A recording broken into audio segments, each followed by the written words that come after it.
And a very warm welcome to all of you to the conference with the theme Journey of Corporate Governance in India at 75, being organized by National Foundation for Corporate Governance in association with Ministry of Corporate Affairs and CII to celebrate the Azadi Ka Amrit Mahotsav. It is indeed a pleasure to see many guests today in the audience in person. We are hopeful of getting more people joining in because I understand there is a VIP traffic movement also. So hopefully more people will be joining in. Since last more than 2 years, it was practically in a virtual mode, and now seeing all of you present here in person is indeed encouraging and appreciative that things are getting back to normal, and hopefully business would be as usual going forward. In the conference today, we have three technical sessions during the day, and we will be deliberating on corporate governance issues revolving around family business, MSME, and startups. First plenary session is focused on corporate governance in family business, fulfilling family legacy through boards.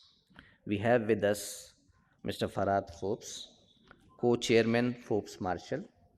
Mr. Forbes is also chair of the board of Family Business International (FBN), an international association of 4,000 family-owned businesses in 65 countries. Mr. Forbes is also the chairman of the CII National Council on Corporate Governance. Thank you, Mr. Forbes. And as you represent second generation of Forbes Marshall and run a well-respected and successful business enterprise, we are keen to listen to your thoughts on family governance and its importance. We also have Mr. Karthik Bharatram, Deputy Managing Director, SRF Limited. Mr. Bharatram is a fellow of the India Leadership Initiative, Aspen Institute, India, and also heads the CI Northern Region Family Business Network Committee. Drawing experiences from his own family, Mr. Bharatram spends a significant amount of time studying the dynamics of family business and counsels family businesses on topics of family governance, succession, transition, professionalization, and growth. Thank you, Mr. Bharatram, and we look forward to listening to your views. To moderate the session, we have with us Mr. Shatrugana Samadar, Partner Business Risk Consulting with PwC. Shatrugana is responsible to drive governance, risk, and compliance related business risks consulting services with PwC. He is a chartered accountant and has around 3 decades of leadership experience in industry and consulting. Thank you, Shatrugana, for kindly consenting to moderate today's session. Family businesses constitute a significant part of India's growth and economy. The contribution of a family business to India's GDP has been significant. At the core of Indian economy, family-owned and run businesses have driven the Indian businesses landscape for over a century now. With unique management challenges to balance businesses and family values, it is important for these businesses to devise business models and structures which are flexible and adaptable to the changing times. With the prominent and central role of these businesses in the society, it is imperative that they continue to contribute and grow on a strong foundation of corporate governance practices. Integration of such practices would help family owned and run businesses remain resilient and survive beyond generations and propel them from not only creating wealth and value for the family but also for the country. Well, these are initial remarks to set the context. But before I hand over to Shatrugana to delve deep into this, I would also like to take few minutes more and briefly mention about NFCG. The National Foundation for Corporate Governance is a trust established by the Ministry of Corporate Affairs and Confederation of Indian Industry, along with the Institute of Company Secretaries of India, the Institute of Chartered Accountants of India, Institute of Cost Accountants of India, National Stock Exchange, and Indian Institute of Corporate Affairs, with an objective of promoting corporate governance practices both at the level of individual corporates and industry as a whole. There is a 2.5 minutes film on NFCG with more details, and may I request to kindly run the film, please. corporate governance has been the keystone to successful economies. To align with these global ethos of good governance, to ensure transparency, to boost confidence amongst investors, and build trust in the stakeholders, the Ministry of Corporate Affairs, MCA, in the year 2003, partnered with Confederation of Indian Industry, Institute of Company Secretaries of India, and the Institute of Chartered Accountants of India, set up the National Foundation for Corporate Governance. With a vision to be a key facilitator and reference point for the highest standards of good corporate governance in India and its mission, NFCG further made a significant difference to Indian corporate sector. Post-2010, other stakeholders also came forward to join NFCG in fostering a culture of good corporate governance practices. For more than a decade, NFCG as a catalyst has been successful in sensitizing industry on the implementation of corporate governance practices through seminars, conferences, workshops, and directors' orientation programs, thus contributing to the society at large. Developing a framework for corporate governance reforms, the Foundation not only facilitates the effective participation of diverse stakeholders, but also deepens links with national organizations for collaborative actions, promoting voluntary adoption of corporate governance practices as the key to sustainable wealth creation. With this continuous endeavor to strive for excellence, NFCG is changing the regulatory landscape in the country by gaining a momentum for better corporate governance in every way possible.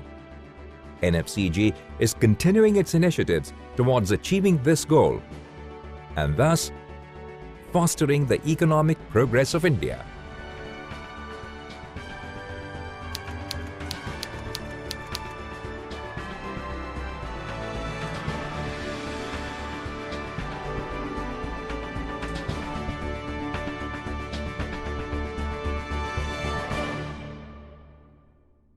Thank you. Now over to you, Shatrugana. Thank you.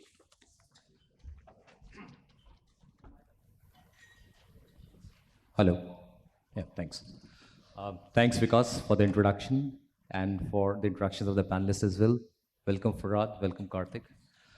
Ever since CII reached out to us to moderate this session, knowing the panelist, it took me about 30 nanoseconds to decide that I would want to jump in on this dais because I've seen your videos, I've heard you, Karthik. To be able to get insights from this panelist, it's also a great opportunity for me. So I'm very thankful to CI to have given this opportunity for us. Just stepping back a second and coming up with the whole concept of corporate governance in family business is a topic which has been talked about at multiple places, and exactly what are the concepts which are driving it.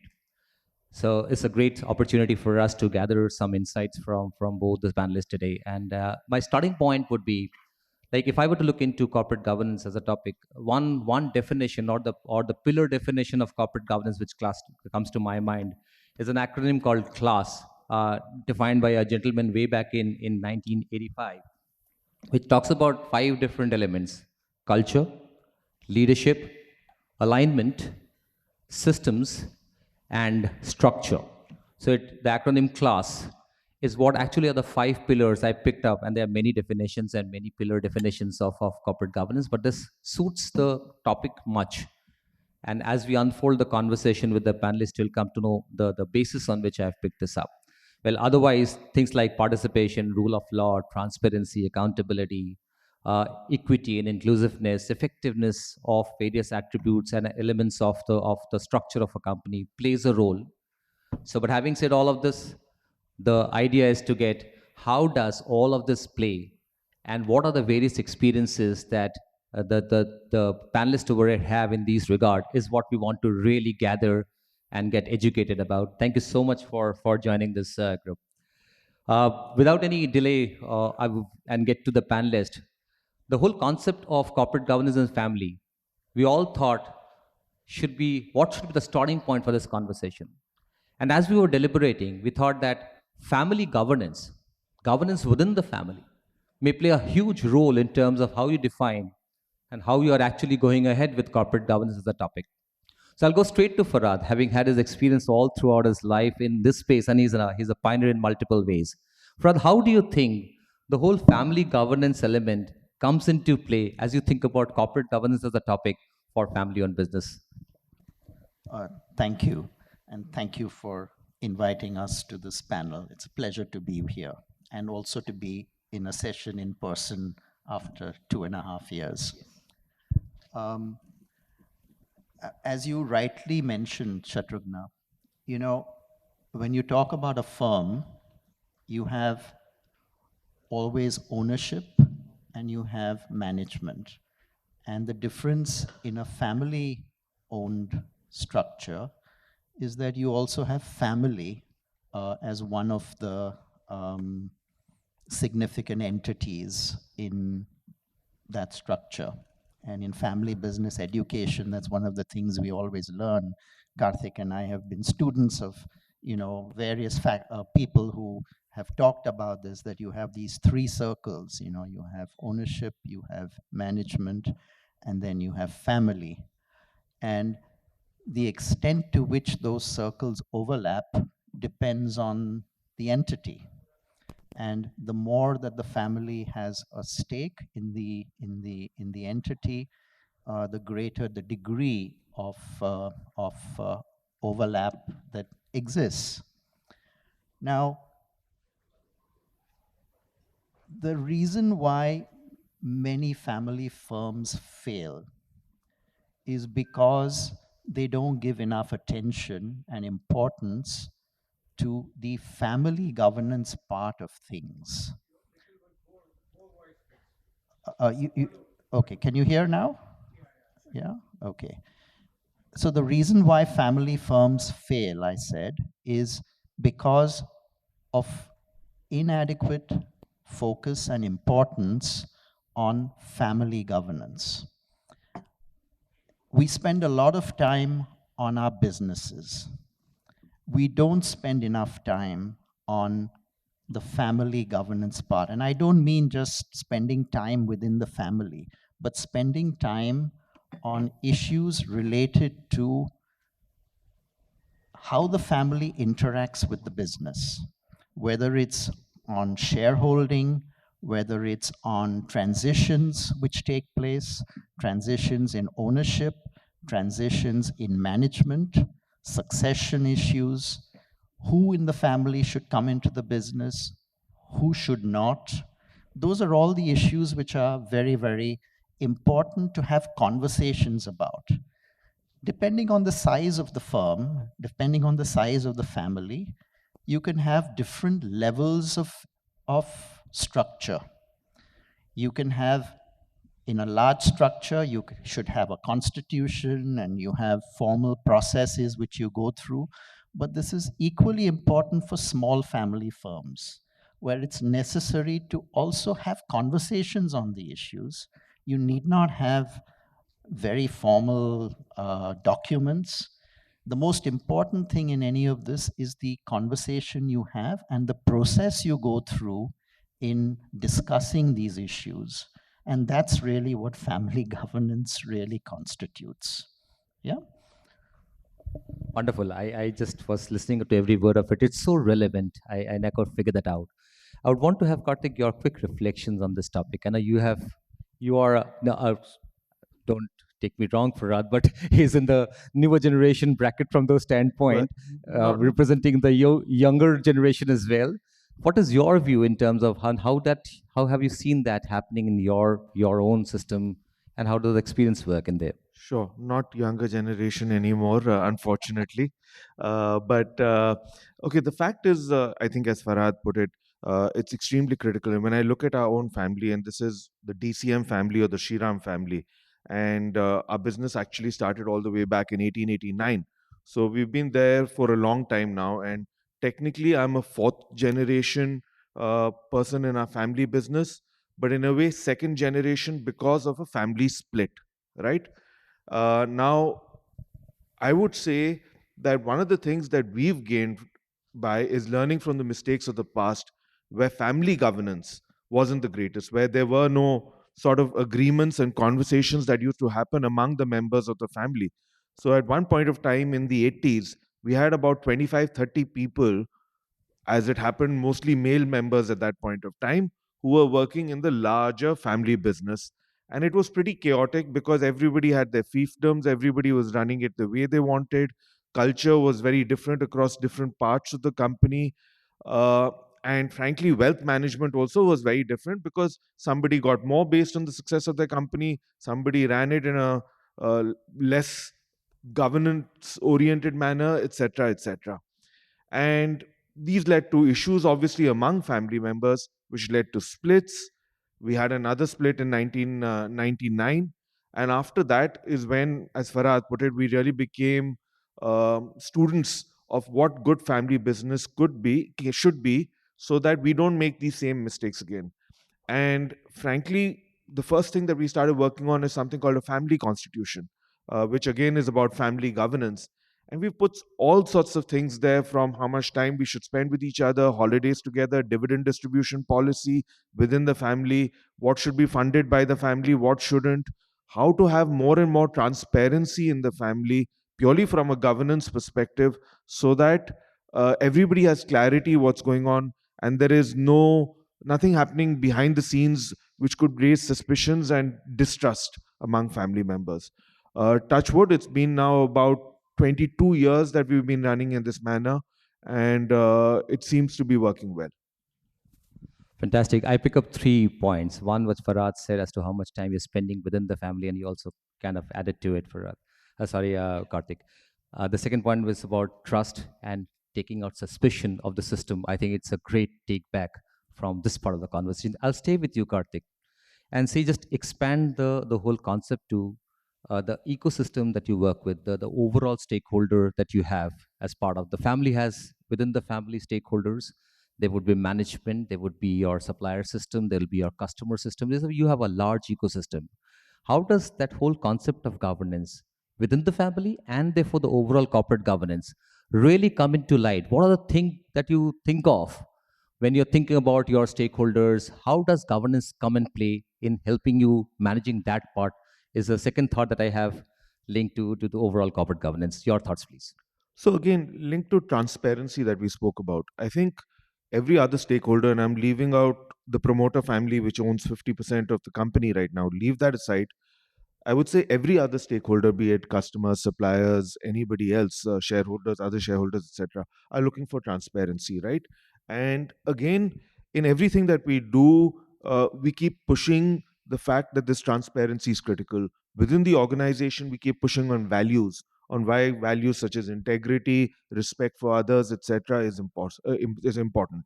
When these things are reiterated, and the top management slash promoters role model these sort of attributes and values, then people in the organization know that these things have to be believed. The moment a promoter or somebody else starts saying it's different from me, but for the rest of the organization it's this way, then that role modeling doesn't work. So that's one of the things that we've been pushing across the organization. I also believe that if I'm in family business, one of the reasons I'm there is for wealth creation. And my wealth creation, that wealth creation is best done when I look at every shareholder and everybody's wealth gets created.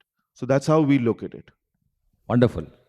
So, taking it to you, Farad, on the same topic, do you think that that whole concept of the extended ecosystem and governance to manage that changes in your kind of environment and the environment that you have been closely associated with, or is it exactly the same? No, I don't think it changes at all, because Karthik mentioned a couple of things. One is trust, and the other, related to trust. To build trust, you need communication, and that communication is essential in within the family, but also in terms of how the family interacts with the business. Okay, and non-family members in the business. And now, today we look beyond just your employees, your shareholders, and whether it's family shareholders or whether it's a wider held company and it's non-family shareholders as well in the wider public. but you have other stakeholders. You have the community in which you operate. You have all of that. So this aspect of building trust, you are, after all, an entity operating in an ecosystem. And to make that entity successful, you need to have a certain level of standards and values with which you operate. And I think that's where the family plays a very critical role in setting those standards. So what are the values within the family? How does the family sort of articulate that? How do you transcend those values from generation to generation? Because values don't change. Times change, but as we've also, again, as students of family business, we've heard from a professor who we've all learned from, a person by the name of John Ward. And John Ward always used to tell us, he said, listen, your values don't need to change. Your values need to be rock solid, okay? The stories around the values and how you interpret those changes with times. And that can then influence how the business operates. Because as Karthik mentioned, you actually then translate that into the business as well. How do you do business? How do you treat people within the organization? How do you interact with people outside the organization, your other stakeholders as well? So that's where the family can play a very critical role. Now, I heard in one of your videos as well, Farad, you're talking about how you're being looked in by the external system is also a very critical aspect of how family governances and family businesses are seen. And it's a very useful comment. I'll stay with you and extend the thought towards the fact you mentioned about the whole ownership, management, and how does the family thing comes into play. Again, look back into your experiences and say, I'm sure all our experiences suggest that there are potential challenges in that space of how do you keep the two distinct, the two intermingled, the entrepreneurial abilities and inspirations do not go away. So look at from that standpoint, how do you think and what's your experience around how to really manage that aspect of family ownership on one side, effective management on the other side? What are the aspects of transitions or thinking process that you have which you can help us with? So I don't think there's no one answer on this, that, you must have family in management or family not in management and have no family in management, and different successful family businesses and successful family owned firms operate on different principles. And there is no real one right answer for that. And I've been fortunate to see many family businesses across the world, and it is not a cultural thing, it's not a national thing. You have in all countries, in all situations, both, where you have family in management and you have family firms with family not in management. And it does not also matter how much of an interest, what sort of shareholding the family has in the firm. The tendency in India, of course, is that as you have more and more family ownership in a firm, family tends to be involved in management. Okay, but again, I don't think there's a one answer on that. However, what's very, very important is that whoever's in management needs to be appropriately qualified for the role. And there's a lot of, when we use the term very loosely called professional management. What is professional management? And usually it's always associated with non-family. Family management can be equally professional, and non-family management can be equally unprofessional as well. So I don't think it's a matter of who's more professional than the other. It's who's most qualified to make a success of the business. Okay, and I think that's the important element to consider in this. Well said. I like that point that you said of being professional or non-professional. I think that's a point to be taken. Karthik, this is an interesting topic for you to comment on. Given that I've seen your organization somewhat, I see that distinctiveness being there, and I obviously am an outsider to that. What's your view? How have you managed that in your organization?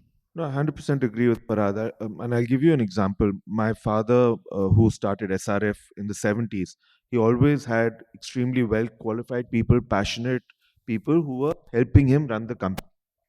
In the late 90s, he somehow got into this mantra that the same thing. I think he mistook professionalization and family members both being there. He says it has to be mutually exclusive.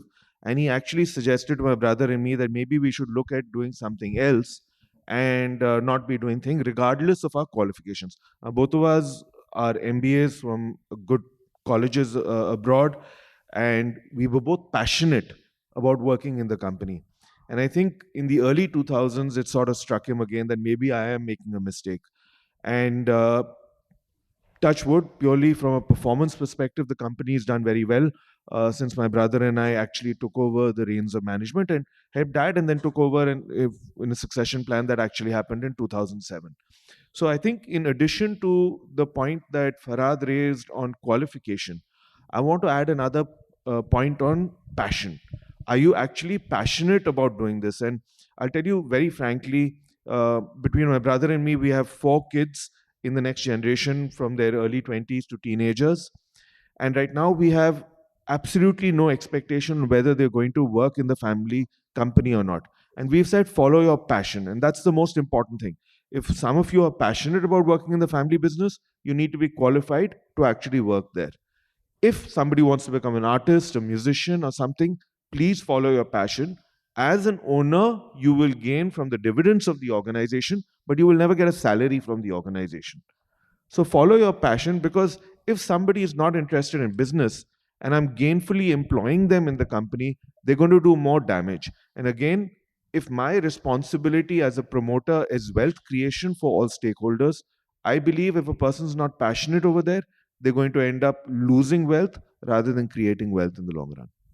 Can I come Yes, in please, further sir. on that? Sir. I think the point of passion is extremely important. And I think it's very, very important that the senior generation does not put any preconditions on the next generation. That means there should be no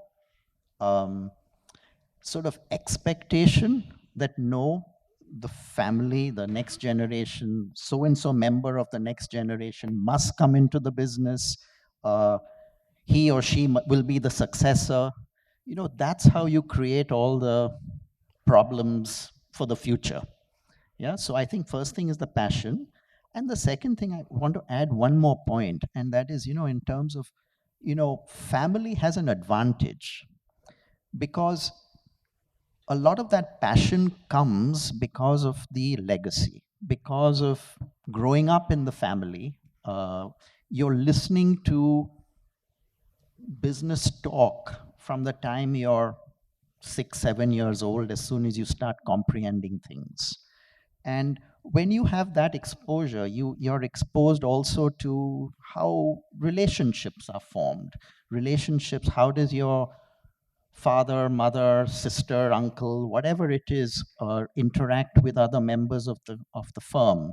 How do they relate to joint venture partners? Traveling overseas with visiting your associates. So that kind of training which comes in from a very early age puts a family member at a significant advantage. Okay, so one should not turn away the next generation as well, because you're then actually missing an opportunity to lose out not only on a qualified person, but actually possibly the most qualified person for the job. Again, wonderfully knitted. If I were to look into the early part of the conversation, which was family governance, this whole education starting at the 6 and 7 years of age on the tables that of conversation tables, the passion you can visibly see. It's a beautifully knitted story about how you really build up and what exactly you constitute that whole concept is a wonderful knitting up I can pick up from there. I'll flip over and hold these concepts for a while. I'll come back to some of these thinking later. I'll flip over. One of the topic that is generally talked about when we talk about corporate governance is the board of directors, their constitution, the credentials that they bring on the table, and so on and so forth. Again, from a family, in a business perspective, the constitution of board will have its own significance here and there. I would want to come to you, Karthik, first and say that how have you seen that? How has the board really helped? As owner, you've seen the board really helping in the execution of business, in governing the business. And what has been your thought about how should the board be formed now, earlier, and is it changing now? And I will come to my second part of this question again to you. Sure. So in our case, I know that with all due respect, we had a far more aged board earlier. And one of the things that we've sort of moved to are people who are more in times of running businesses directly themselves, who have now come onto the board. So people in their late 40s, 50s, a lot more of those people who are on our board, and obviously some older people who have had a lot of experience and the wisdom that comes with being there as by directors. I think it's imperative that a director, independent director on your board, have the ability to speak up and express their opinions in terms of what they feel is going right, is not going right, if they have any concerns, whether they want to put it down in terms of notes saying that I disagree with something that's happening. I think the reality is that these independent directors are the representatives of the non promoter shareholders and of the larger company. And to that extent, they do play an important role in terms of ensuring, obviously, compliance, etc., which I hope every promoter takes care of. To my brother and me, compliance is imperative because we believe we want to sleep well at night. We don't want to have to worry about doing something that's going to come and haunt us later. So we keep pushing on compliance, and touchwood, the directors have been happy with that. But besides that, directors bring in their own experience, therefore, the wisdom that comes from that. Why don't you try trying this? Why don't you do that? They aren't operational managers, so directors aren't expected to get into this and say that why don't you do this, why don't you do that. Maybe in startups and all that would work more effectively because of the fact that startups are usually young entrepreneurs and they need that sort of experience. But for larger established companies, I think strategy, uh, general thoughts in terms of why don't you look at doing this in the South American market, it could probably be something which could work out for you. So things at a larger level is what works besides compliance itself. Oh, very good. I have picked one point which I'll come back on this part of the conversation. I'll go to you, Farad, and say that apart from reflecting on what Karthik said, do you think the board constitution is changing for family-owned companies with regard to the newer areas that people are talking about? Everybody's talking about environment, social governance. Everybody's talking about data protection. Everybody's talking about how can you maximize wealth, digital transformation are some of the things that is impacting the way a company operates. Do you see that impact affecting the constitution of the board? Yeah, sure, very much. And but before I come to that, I would just like to say one thing that when you're a widely held company, you have statutory requirements for the board, independent directors. There are requirements for that. In a closely held, privately held company, you don't have those. But it is equally important to have a good board. You may not need to have independent directors, but one should have. And in smaller family-owned companies, what tends to happen is that you only have family on the board. And what you're doing when you do that is that you're actually limiting your horizons. And so in our case as well, even though we are privately held, we decided, my brother and I decided, that we need to have external directors on the board. We, in fact, have what we call a supervisory board. So it's a non-statutory board. But it's supervisory to the point that we will actually listen to what our directors say. So the reason why you create that is that first, to create a certain level of accountability for family managers and non-family managers as well. Second, for the reasons Karthik mentioned, for strategic long-term horizon, long-term view, inputs on how to deal with a more competitive situation and deal with the issues you just mentioned, the new issues today which we have to deal with, ESG issues, digital issues, etc. And that's what you can get from outside.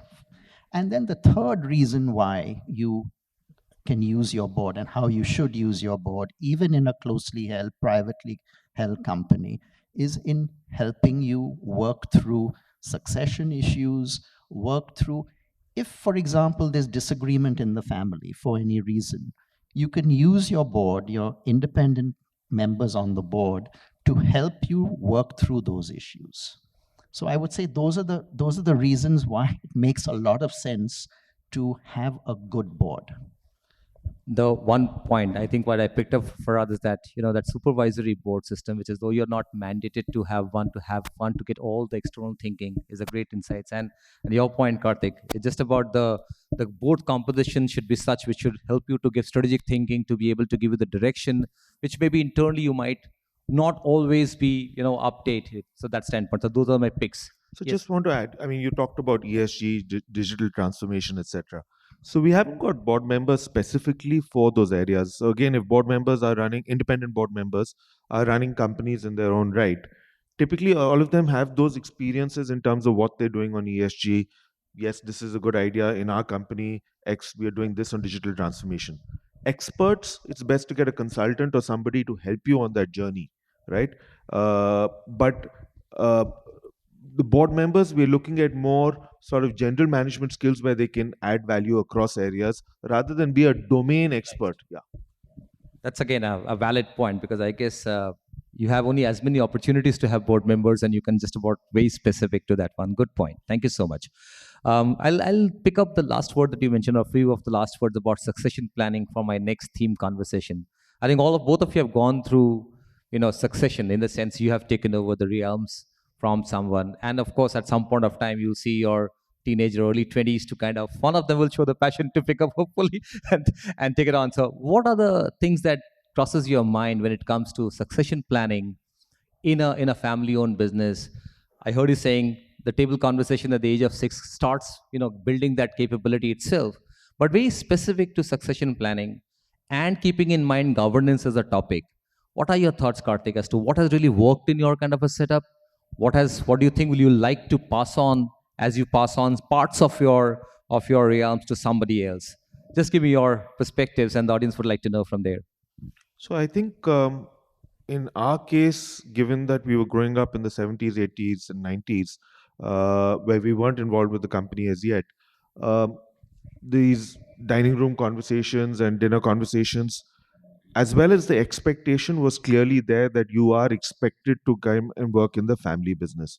So even in our minds, we were clear that at some point of time we will join the family business. I think the one big difference in terms of succession is that we aren't putting that pressure on the next generation. So there is no thing that guys, that 15 years from now you have to be working in the company. To that extent, on succession planning, within the organizations, I would say non-family members are being looked to in terms of becoming potential CEOs, etc., in the future. Yes, as Farhad put it, we would love it if any of the kids showed that sort of passion to come and work in the company, and hopefully they will show that, and then they get the opportunity to grow in that company. But our fallback strategy is develop a succession plan within the company so that we have people within the company who've been there for a long time, who understand the culture, the domain, etc., to be able to run the company. But no strong expectations on the kids. Yes, keep sort of ingraining them in what we are doing. We take them to the plants, we take them to various locations, show them what is happening. A couple of them have attended the family business network at a larger level, at the international level, as well as otherwise, to get a sense of what is the sort of pride that the younger generations have in their family businesses. And I think that's something very important to us, is to sort of ingrain that sort of pride in our next generation. Whether they're a part of it or not, they are definitely owners, future owners of the company. And to that extent, the pride and the sort of respect that they have for the company is very important for us. Well, again, I'll pick up these words: the pride, the respect for the organization. And when you go around your systems, which is the plants and your sales systems, I'm sure that element of naturality will come into themselves, and getting that pride. Do you see Gen X and Gen Z being a little different from your generation when it comes to thinking about succession? I would want to continue with you for a while and come to Farad about how he's experienced that. I definitely think so. I think they're far more independent minded right now. Uh, like I said, the first kid among our four has graduated. She's an entrepreneur on her own, right? She's looking at beauty products, nothing to do with a company, right? The second one's still in college, and the others are still in school. So we've got some time to go, but uh, there's they're happy that this company exists and there's pride, but they haven't really expressed that yes, this is where I want to work as yet. As yet. Wonderful. Keeping our fingers crossed over there. Karthik.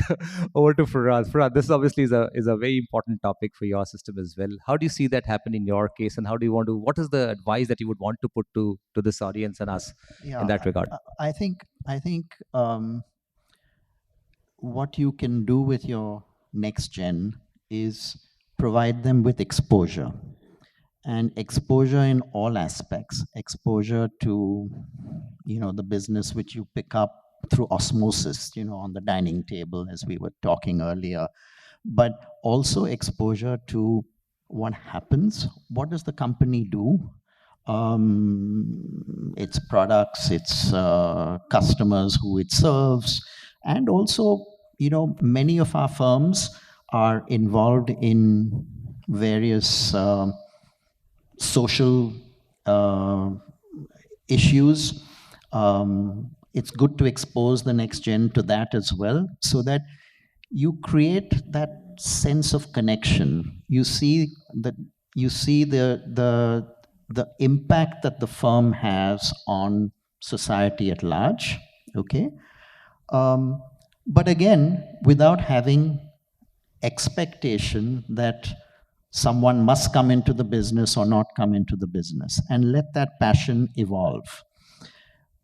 I think today, the next generations have so many opportunities. So we can't take it for granted as well that they would choose to come into the legacy business. And there should not be any pressure to force that. But at the same time, there should not be pressure to push them away from the business. And that tends to happen today, because I think many of our kids will go to, business schools, overseas, etc., where it's not always assumed that family business is the right thing to come into.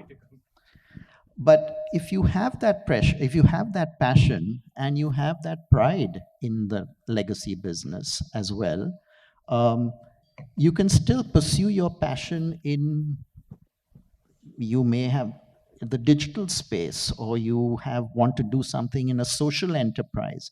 Can that be linked in any way to the business, to the legacy business?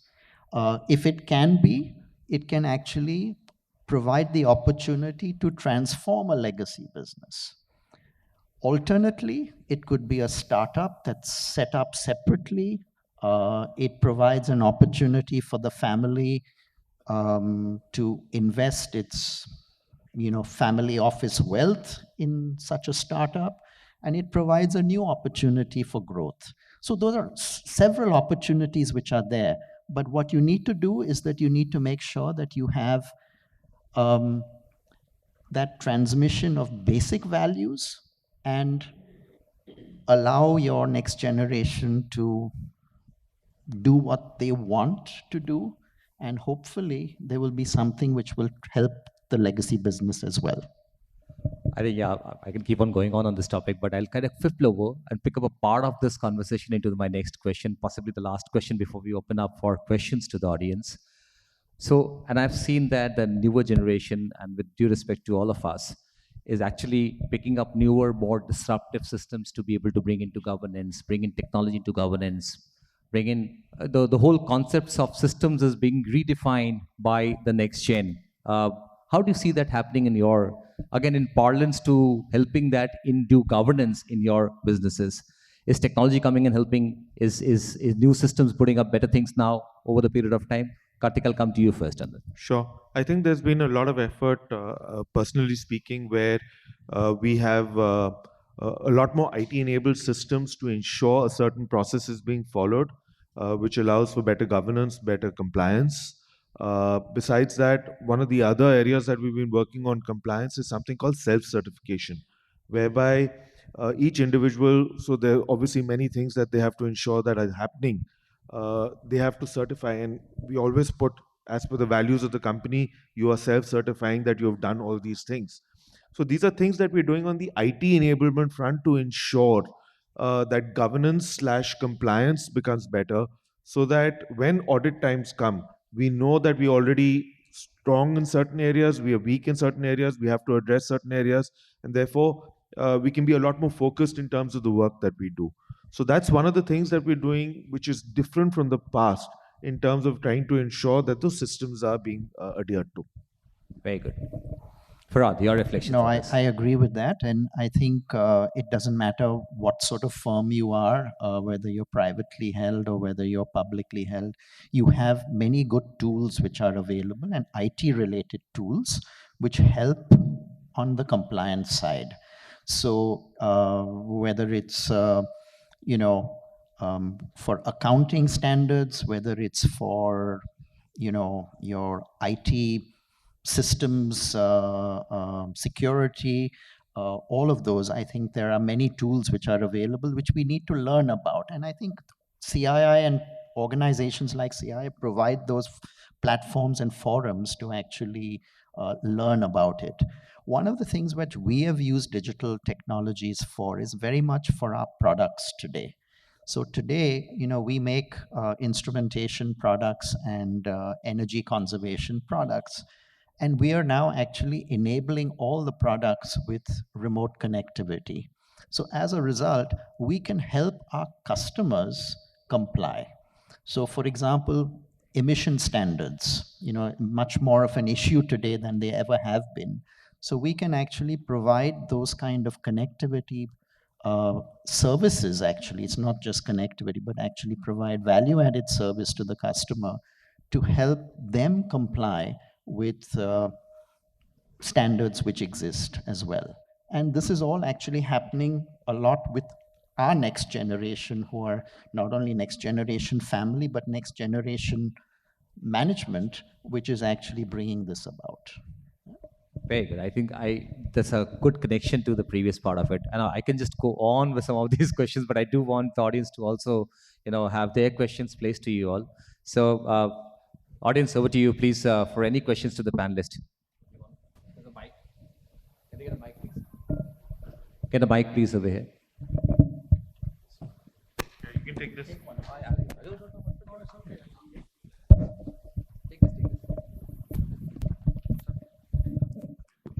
Hello. Yeah. It's very nice to listen as a listener about the private companies' working culture. You see, I have listed, I have worked in public sector, I have worked in private sector, both. And when I compare the both, I have listed down a few negatives of the privately owned companies. Now, the first most is that the sole motive of a private company is to earn money, to create wealth, and more wealth for themselves, not for the employees. And they push the employees to such an extent, they fix a target to such an extent which is not achievable also, practically. And they keep the employees, particularly the mid-level executives, under so much stress that if you diagnose them, you will find that 80% of them, they suffer from hypertension, they suffer from diabetes. And this culture is totally different than a public sector companies, number one. Number two, there's no interpersonal relationship culture in the private companies. In public sectors, in a group, they work in a group, there's a hierarchy, each has got their own responsibility, each person has to do his own job, and there's a below hierarchy, there's an upper hierarchy. People are responsible to me down and people are responsible to top. So each person is divided his job, which is not at the case in the private. In private, a mid-level manager joins as manager. When he promoted as a senior manager, job remains the same. There's no job management. After 2 years, he became the chief manager. It's not true what you're The saying. job I'm remains sorry. the same. Sorry to When interject, he sir. became general manager, job remains the same. He sits on the same chair. He do anything Can except you that he be gets more increment. specific to your Sorry. question, please? Thank you. Yeah. Yeah. Sorry, sir. Do you have a question associated? Or you just wanted to make a comments because there would be counterpoints No, on I this just one. wanted to make a To place comment, a point sir, out. Thank you so because much. Thanks so we much, should sir. also discuss the negatives of a private. We are not But- only. So we are talking typically can- here yeah. family-owned businesses, and therefore, some of the aspects are different. But we heard you. Thank you so much. Question, please. Thank you. I'm Brigadier Rajiv Williams from Jindal Stainless Limited Group of Companies, again a family business. My question to Karthik, you spoke a lot about passion. You spoke about professionalism. You never touched upon leadership. That is critical, I think, even in a family business. Because passion, if you say, at a younger generation, doesn't really know what and where to go. It's only after professionalism has taken its core and you started working that you become passionate.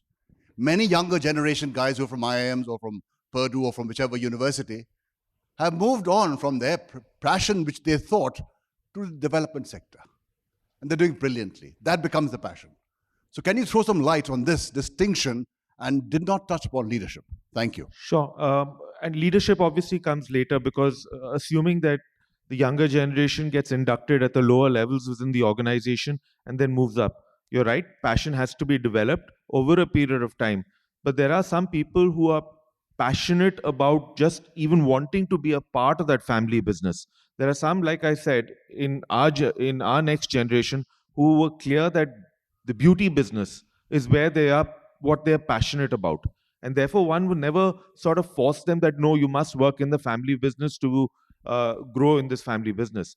So the passion, whether I say I want to be a musician and my passion doesn't lie in being in business at all, is what I was trying to talk about.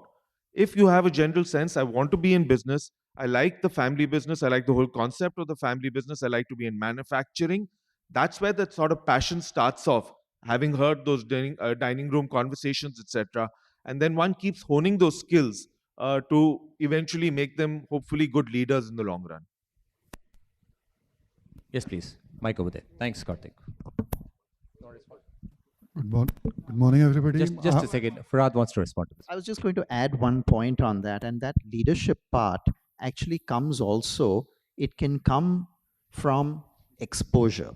And that exposure can be actually even outside the family business. So many in family-owned companies will actually get experience and exposure outside the family business.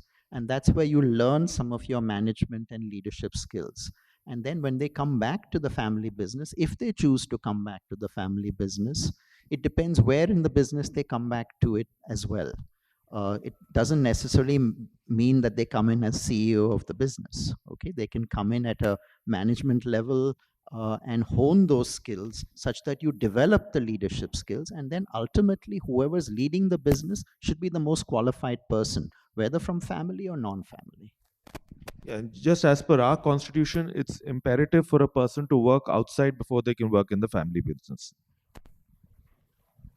Avanel Handa. For the family business, I just wanted to know if you have a view on startups and unicorns. For startups and unicorns, do you have a perspective on that one for family businesses? I guess there's a session. There's a separate session on startups Yeah, also. So we'll dig deep into that during that session. But I think here, again, if there's a next generation member who's interested in doing something which is outside the family business, and there are many examples of people overseas in our FBN network where they've actually started very successful businesses, which have been successful startups. And then actually a lot of the family decides sometimes to actually invest in that as well. So it's possible. Hello, good morning. It has been an insightful session. I am Sukhdeep. I have 25 years of banking experience. I am writing a book on ESG governance on promoters-driven MSMEs. My views on Karthik, one was already covered on passion. What I have observed is through my, since I am collating 35 case studies through various industries of MSMEs, it's easier said than done. Still, a lot of promoters are insisting their family members to take on their business, even though they do not have appetite. Now, my question to you is, when we speak about through boards, still that board transparency is not there in promoter-driven MSME, and especially if you talk about governance, we have come across a lot of governance issues lately in even bigger organizations. My question to you, especially to Karthik, is how do we address this issue of governance, wherein independent board members also have an equal say? And when you talk about passion, that let the family members decide their own future. But when I have, as an author of ESG, which is directly into this promoter-driven MSMEs, the actual reality is totally different. So just a thought. Yeah, thank you. Um, I wasn't clear of the question that you have. Do you say that how are family-driven companies trying to address this whole newer needs of ESG, etc., as part of the? See, my question was specifically for the independent boards. This how they basically how much teeth they have in giving their views to the family businesses.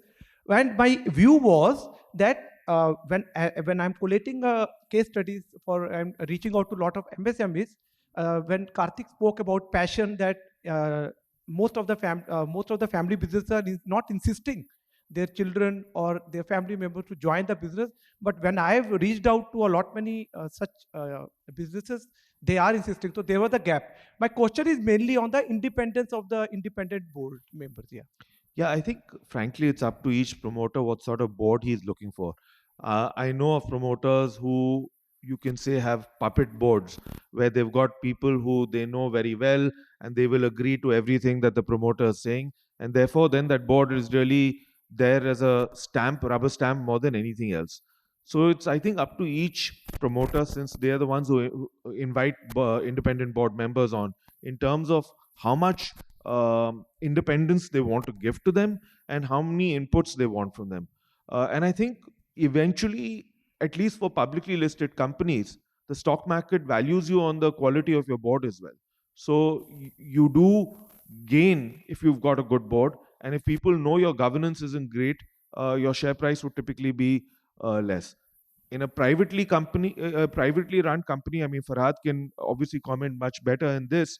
Now, technically, some promoter can say, this is all my wealth. How I treat it shouldn't be anybody else's view. But I still believe, whether it's for other stakeholders' perspective, governance is still important over there. And on MSMEs, what you talked about, children do come in. Yes, a lot of family businesses are still have a very strong expectation that the next generation will be a part of it. In MSMEs and all, possibly a little bit more so. I went and spoke in Ludhiana and all on family business. And the person says, my key thing is to ensure that the next generation is employed. Wealth creation comes much later. I need to make sure my bhanja, my this, my that are all employed in the firm. That is what my key concern is. Thank you so much. We have time for just about one last question. We are already gone beyond time, and because is that okay for a last question? Please, just last question. We come here at the center, please. I'm sorry about this. We have to wrap up because the next session is on. Just the last question. Hey, right in center, please, quickly. So, like Karthik sir, this question is from you and it's a bit different. I am a young entrepreneur and basically dealing in the like biotechnology and healthcare sector. So you, besides on the like, I know you, I met your father also sometimes in some previous session. So you can answer it better, that since you have seen in the family, little bit different, that I personally want that my younger generations can come, my kids can come and should join my company, because I keep traveling around the world with them, and it's just merely 7-year-old now. So he started like just taking the terms like DNA, RNA, what is DNA, RNA and all. So is there an insight to analyze that if they're really like interested to do this, or like, is there anything, what is your take on that? Before Karthik will respond to it, you must start getting on the dining table with the kids, because that's the age that Farhad mentioned when you start really imbibing. Yeah, that so I listened very carefully that. So I think it's exactly what Farhad mentioned, that exposure that you can provide the kids, whether it's a fun day to the plant, whether it's taking them to office occasionally, letting them just sit in on maybe a meeting or two, which could be a little more interesting, not a very hardcore business-oriented meeting, a conversation about what's happening in the field, things like that. As he said, exposure is all that you can do at this point of time. I think you would have to at least wait another 7-8 years before you can assess whether they are going to actually be interested in this field, or whether their skills, their talents want to take them elsewhere, their passion wants to take them somewhere. Thank you so much. I know we have just about time. This can go on with so much of insightful conversation with you too. Thank you so much for absolutely fantastic points. I have noted down for a lot for myself as well. Vikas, over to you for your last comments, please. Yeah, thank you. I think it's been quite insightful and learning experience, not for us also, but I think audience also must have enjoyed the discussions. I think the key takeaways as from the CI or the NFCG perspectives are that when we talk about the governance, and then some of the members in the audience said that it is a privately held company or a closely held company, but I think the governance piece is equal for all, whether it is a widely held company or a closely held company, because for a widely held company, it's the shareholders or the market cap which is taking care in terms of judging you. But for a closely held company, I think it is the clients, the customers also keep equally track of you. And if there is no governance, then I think you will feel the pinch going forward. So I think governance piece is quite important, and the old things like integrity, transparency, governance, and trust, I think these are the critical pieces in terms of adhering to these practices. The second piece which came out equally is the passion, whether it is a closely held company or a widely held company, but the passion from the promoters and from the board, whether it is a professional driven board or a family driven board, the passion is the key where it can take company to the next level. The third piece is the communication. I think both within internal communication and communication to the stakeholders everywhere, communication is a critical piece. And last but not the least is the wealth creation, not only for the family or for the company or for the stakeholders or shareholders, but the stakeholders at a wider angle, whether it is your vendors, whether it is your society. So I think these are the critical pieces where it is critical for both family owned as well as for widely held companies. And with these this is the first session, so thank you again very much, Farad, Karthik, Shatrugana, for your time. And there are two more sessions which are lined up.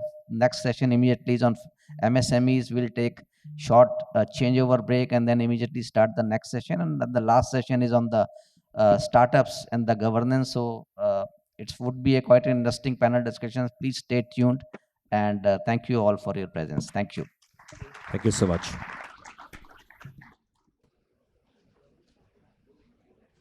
To all of you to the second session of today's seminar.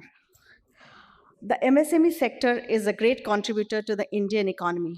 The sector contributes about 30% towards the GDP through its national and international trade. MSMEs also provide great employment opportunities for millions in the country. While India is aspiring to be $5 trillion economy by 2024, MSMEs are poised to play a very crucial role, as there are approximately 6.3 crore MSMEs in India. A robust corporate governance framework is required to leverage the strength of MSME sector in economic development of the country. To deliberate on this important corporate governance, role of boards, challenges of statutory compliances in MSME, we have today a very interesting mix of panelists from the industry and a global business consulting firm to give us some insights. We have with us Mr. Shrikant Somani, who needs no introduction. He is the chairman and managing director of Somani Ceramics. Welcome, sir. Mr. Ashok Sehgal. Mr. Somani is also the chair for today's session. Mr. Ashok Sehgal is the managing director, Frontier Technologies Private Limited. Welcome, sir. Dr. K. Nandakumar is the managing director, Chemtrol's Industries Private Limited. Welcome, sir. Mr. KKM Kutti is the managing director, Ceilings and Jointings. Very warm welcome, sir. Mr. Rajat Mehra. Mr. Mehra is the partner of Rajat Chemical Industries. Welcome. And Mr. Puneet Gupta is the managing director of Portivity, and he is the moderator for today's session. Welcome, Mr. Gupta. So I'll hand over to Mr. Somani. No, you sit, sir. Good morning to everybody. Thank you for joining us here today. And on behalf of the of NFCG, this is a great conference. I think it's important because it comes at a time when we all look at the future. And the future basically after these 2 years of what we've spent in COVID, I think there is a huge change in the mindset, and that's the mindset change that we also require to bring into the businesses that are led by successful MSMEs in India. The requirement, as we all see, is governance of business. I think the governance of business also doesn't start and end at the legality of the matters, but it also starts as a beginning of creating a working environment, understanding, and how the industry, if we have to look at ourselves as looping into the global supply chain, which is the ultimate dream for any MSMEs, and also as far as the government of India is concerned. We always see and talk about whether we are ready to plug ourselves into the global supply chain, and that is the need of the hour. And if that is the need of the hour, then it's not just technology that you imbibe, but it's also business practices that you imbibe. And therefore, corporate governance, or in terms, if I just bracket out corporate in one word and then say governance in the second word, how important it is for the MSMEs to follow. Needless to say, world over, MSMEs are the backbone of any country. And it is, as in India also, it's there. It employs, we have 63.5 million MSMEs. 99% are micro, unfortunately, and it's a very small number of the medium sector who really hold the future of manufacturing as far as India is concerned. I'm not going into figures of the total GDP contribution and the export contribution. They are all available and you can read it. But all I say is this is an industry which does not just end in the manufacturing, but employs more than 120 million people, and there's still scope for it. So where do we go from here? Why are we sitting here to discuss this? And to do this, we have a fabulous panel here today to discuss this. And we have Puneet, who will be taking us through this. So Puneet, with these words, I really hope that you enjoy this session and take something back. Puneet, it's to you. Thank you, sir. So thank you, sir, for setting the context. As you mentioned, for our MSME segment, which is the backbone of the economy, there is a lot of opportunity, including how do we become part of the global supply chain. For achieving this, corporate governance is important. There is a lot of research which suggests that companies which have strong governance mechanism in place do far better financially. Their businesses are sustainable. They are able to attract funds and hence be able to achieve the objectives that the promoter or the family which is running the organization is they are able to achieve. However, corporate governance is a very broad word. It can mean different things to different organization. It is not a one-size-fit-all solution. It is a journey. It needs to evolve as the organizations grow from an early startup stage to a mature stage. And hence, it is very important for us today to understand that when we use the word corporate governance, what does it really mean for the MSME segment? What does it mean for a micro organization, and what does it mean for a medium organization? It will vary even within the MSME segment. What is good corporate governance for a large organization or a multinational company may not be suitable for a smaller organization. So these are some of the topics that I would like to discuss with our eminent panel members. We would like to gain from their experience, their practical experience of running organization and implementing strong governance mechanisms in their organization. So I'll start with Mr. Nandkumar. Sir, what's your take on this topic? How corporate governance is important? What does it mean when we use the word corporate governance in your viewpoint? Thank you, Mr. Puneet.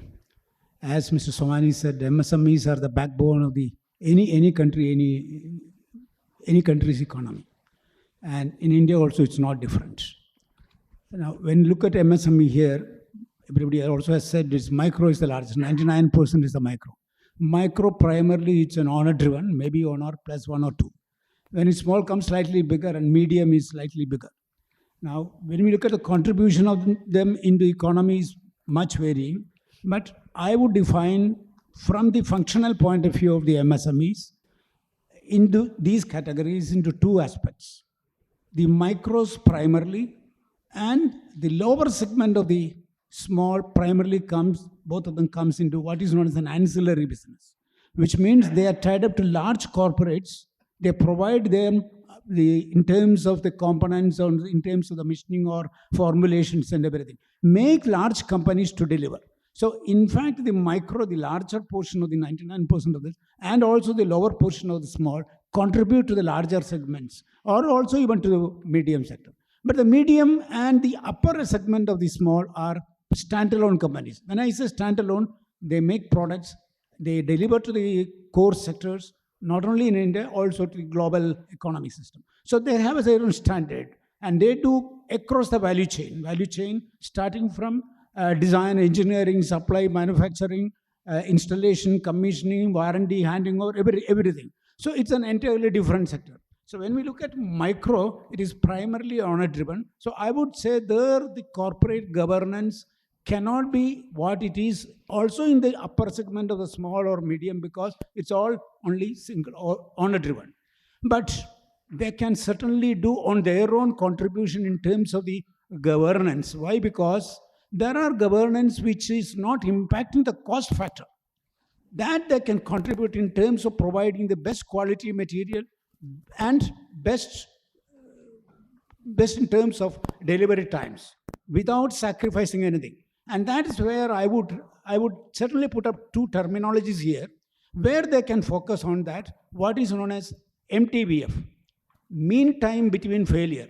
There is no additional cost is required, their own knowledge. So the micro and small can certainly look into that compliances to give mean time between failure is the largest, and MTTR, mean time to repair, is the smallest, by which they indirectly contribute to what is the compliance requirements of ESG, environment, society and governance, because anything which takes frequent failure will consume the energy, which means you are creating larger footprint for carbons. But if you are enhancing the mean time between failure, you reduce the carbon footprint.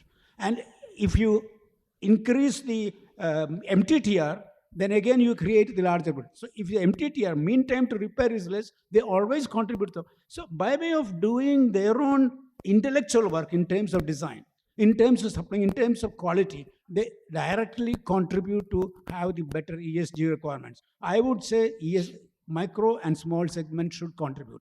Larger, medium sector, yes, they have large requirements. One of the requirements is the, I would say, funding. Because medium sector primarily are standalone committees, then their manufacturing cycle, everything varying. And when they have that funding, they need to comply with the RBI regulations or the finance ministry regulations. One is the IRAC norms, income recognition and asset classification, by which you have only 89 days to be a performing company, and 90th day you become a non-performing asset or a defaulter company. So there you need to have the compliances into each and every across the value chain in terms of quality, in terms of delivery, in terms of professional management, in terms of ratios meeting the finances, every aspects of running. So there you need to have certainly a structured compliance formality for regulation.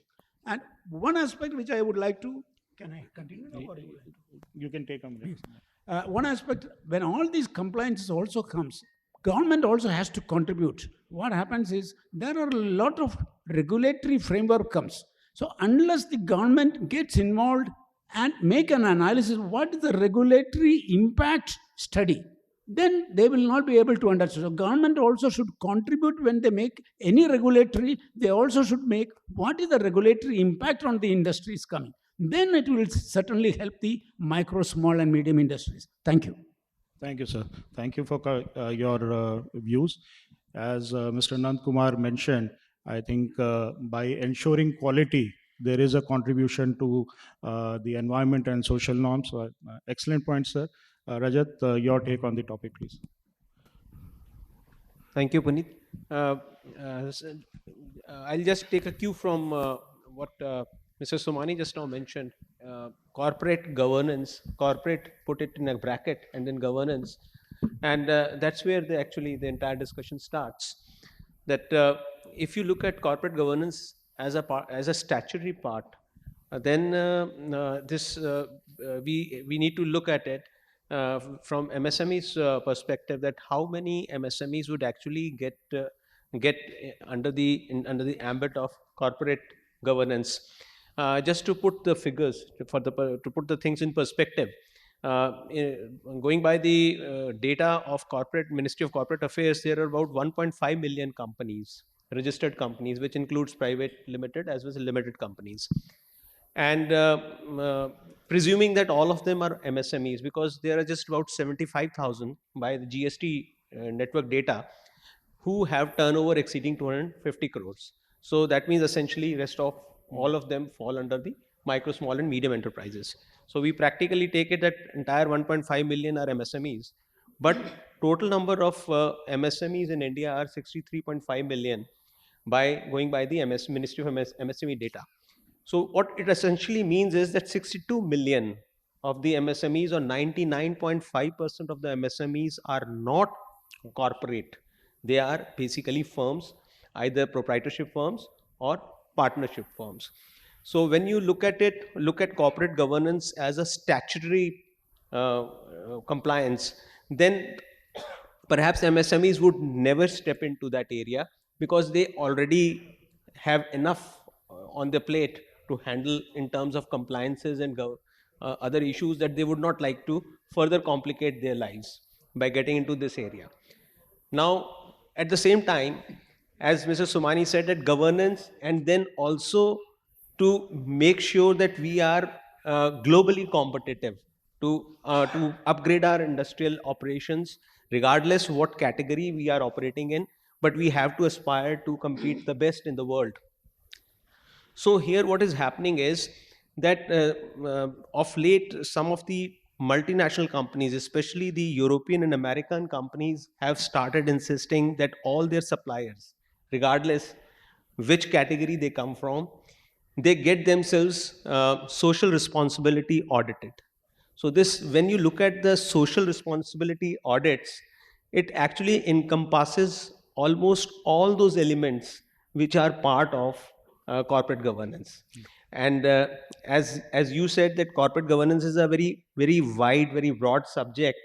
And about 5 or 6 years back, when it started, this social responsibility, it essentially involved having employment and HR and those kinds of policies in place.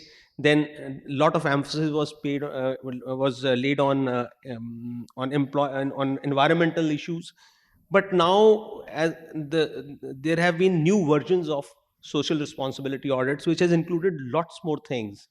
And there are many more policies that have got included, including HR, human rights, and employment policies, then environmental policies.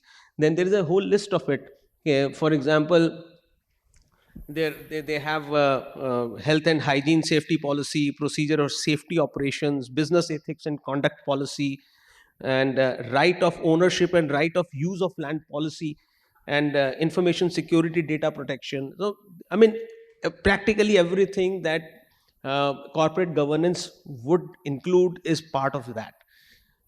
So this could actually give us a cue for the corporate sector, that the large companies who actually are sourcing their material from micro, small and medium enterprises, they can actually handhold them by getting these social responsibility audits done, and get them familiarized with what are those best practices around in the world. And so that they, first of all, they must get an exposure, get them, handhold them, share their cost, because these SR audits are not coming very cheap. They are also, there's a cost factor also involved in this. So and then there is no standard process. The worst part is that there is no standard procedure. Different companies are following different SR audit standards, and because there is no laid down standard, each one is actually depending on their wherever their headquarters is stationed. For example, somebody from Europe has its own set of systems in place. Somebody in America has its own system of place. So there needs to be some kind of standardization which actually is according to the Indian requirement. So this is where we could actually start MSMEs to gradually get roped into the corporate governance through SR audits. Excellent point, Rajat. I think that's a great angle to how one can achieve corporate governance in the MSME segment, given that, 99.5% of the organizations will not have a statutory or a regulatory requirement like that what is given in the Companies Act or the saving listing requirement. But the customers of the MSME, they can be a good way to drive and handhold corporate governance. The pointers that you called out from the social perspective, the code of conduct, ethics, these are all components of good corporate governance. So thanks, Rajat, for your views. Mr. Sehgal, what would be your take on this particular topic? Given that there is no statutory requirement for most of the organization, what can MSMEs do to still inculcate good corporate governance practices in their organizations? Thank you, Puneetji. I think most of the key points have already been also highlighted by Mr. Nandkumar and Rajat. And I think we are all on the same page on that the scope of MSMEs in India is really great in influencing what is happening in our country, not only in the commercial terms of what we supply as part of the supply chain. We are the base of the pyramid, we are the backbone of the economy, but in the sheer outreach which MSMEs can have from its 63 million units or 110 million plus people who are involved with MSMEs. So if you look at that, the outreach possible through the MSME network is tremendous. The leverage we can have of the way we shape the country and its people and its way of thinking. And I think it's this way of thinking which is very, very important for MSMEs to play a leading role in doing. There are countries which are considered as very reliable trade partners or as very reliable people to deal with. What they say, they will do, they will commit to it, and will make sure that that commitment is met. If I look back that about 20 years ago, the reputation of India in the international markets was certainly not there. I remember one of the first export orders we had. The person who helped us, everything was going well, and he said, okay, final discount so much, and the customer is willing to buy. And then when it didn't happen, and I kept asking, what's the delay? He said, well, everything was fine, and he was European from one of the Nordic countries.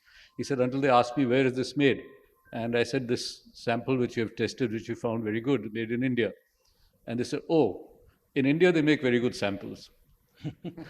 So now this is the kind of thing which was the prevailing thought in those days, and all of us contributed to that. I think today the world has changed. Today, now when Indian companies, whether it be MSMEs or large companies, make a commitment, they give a product, and they say they will maintain that quality, there is a different perception globally. And now I think we as MSMEs have to realize that that is the kind of thinking and culture which we are uniquely positioned to spread not only to industry but to all those who are employed by us. When we talk of ESG and things like that, we talk of stakeholders. Who are the stakeholders? The stakeholders are customers for sure.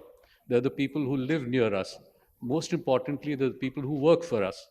And the culture which we can create through good governance and whatever practices we incorporate in our companies will have a diffusing effect on all those who are involved with us. The example I like to give is that if you go to the metro, you will find that in the metro everything is neat and clean. The same people who keep the metro stations neat and clean will step outside the station and throw garbage on the side of the road. They will not do it at the station. Why? Because an environment has been created in the metro that this kind of behavior is not acceptable. This is a good place. We have made a good place for you. Help us in keeping it clean. Now, that second part is what we as MSMEs have to do. We have to go through our many workers, through our suppliers, through our vendors, through our customers, that these are the good practices we are following. We have shown you, you have enjoyed this, you have appreciated it. Now, please go ahead and do the same thing outside of this limited environment in which we are able to demonstrate this. I think this is the outreach which I spoke about, that MSMEs can have. There must be honesty, there must be integrity, there must be a commitment to whatever you have said to somebody else. And once you do that, then various things which have been touched upon, and Mr. Somani said, you have to become part of the global value chain. The kind of obstacle I pointed out in the beginning, that we make good samples in India, that kind of feeling has to go away. And we only can help in doing that. Now, the governance part of it is really where the culture comes in. If you set that culture and tone right from the top, then it will permeate throughout your organization. Hopefully, the people who you're interacting with, whether they be directly your employees or your customers or your suppliers, will also understand that. And when they see that that's a good practice and they're doing business with you, they will carry it out and leverage it out to the people they're doing business with. And then the entire way of operating in the country will become much easier, smoother, and much more enjoyable for all of us who are involved in these efforts. Can I just add Right. one thing? Just Sure. in a second, because Mr. Sehgal brought out a very important point of samples, and that we are great people who make good samples. One of the mindsets, and I'm talking of my company. When I joined my company, the first thing that I asked my people, how many types of qualities do we have? So they said we have first quality, second quality, which is a natural thing. Third is as reject quality, but then we have an export quality. That is a mindset, and believe me, as MSMEs, and I'm quite certain that we will all have qualities which are earmarked for export and earmarked for India. I think this is the first thing that we need to change. There has to be only one quality, whether it is for India or whether it is for export. That's my limit. Great Thank point. you. Great point. Mr. Kuti, if you'd like to step in, please. You have business interests outside of India as well. So if you can also share what are the expectations that global customers have and what are the good practices that you have seen. Thank you, Puneet, for calling me the last, so that, everything has been already told by other speakers. Today's subject, journey of corporate governance in India at 75. I think I should talk about India at 75.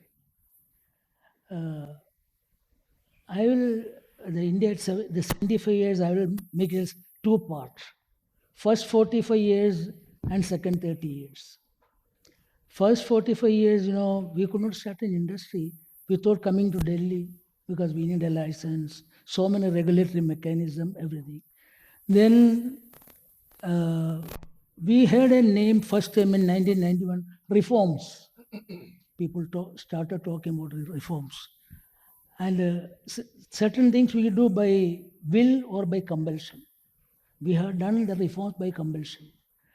Because our forex reserve was so bad, there was no other way. So Narasimha Rao government has done that. I think that is the beginning. Before that, nobody was sure. Because I may be a little older than many of the boys and girls sitting here. We were not knowing where to look to see the sunrise, whether we have to look back or front. But from 1991 onwards, we see there's a change. And the cultural change has come, and quality consciousness has come, improvement has come. All the system has come only after 1991. This is by compulsion. I think that is a turning point of Indian business.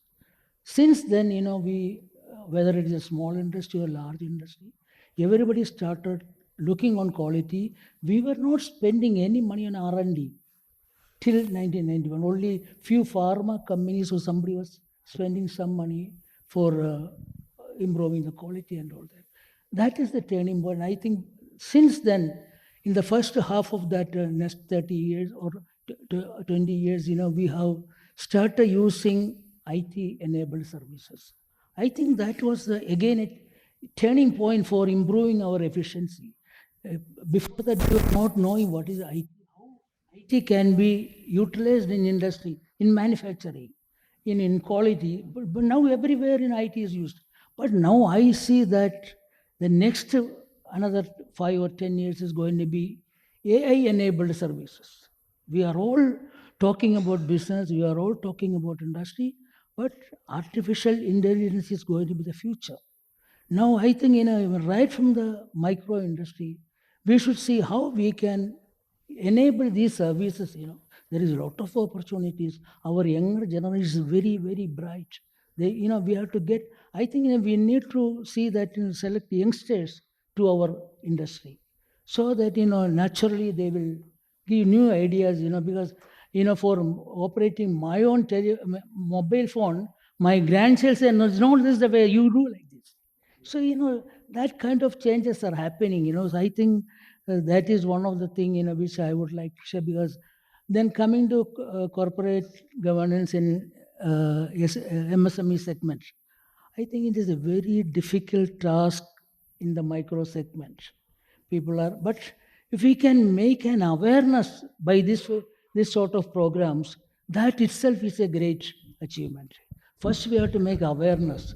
On the all micro industries, we have to create an awareness that this is essential. This is, without that you can, like, earlier, we were not doing any training programs. We have started some clusters in quality, they're all working very well.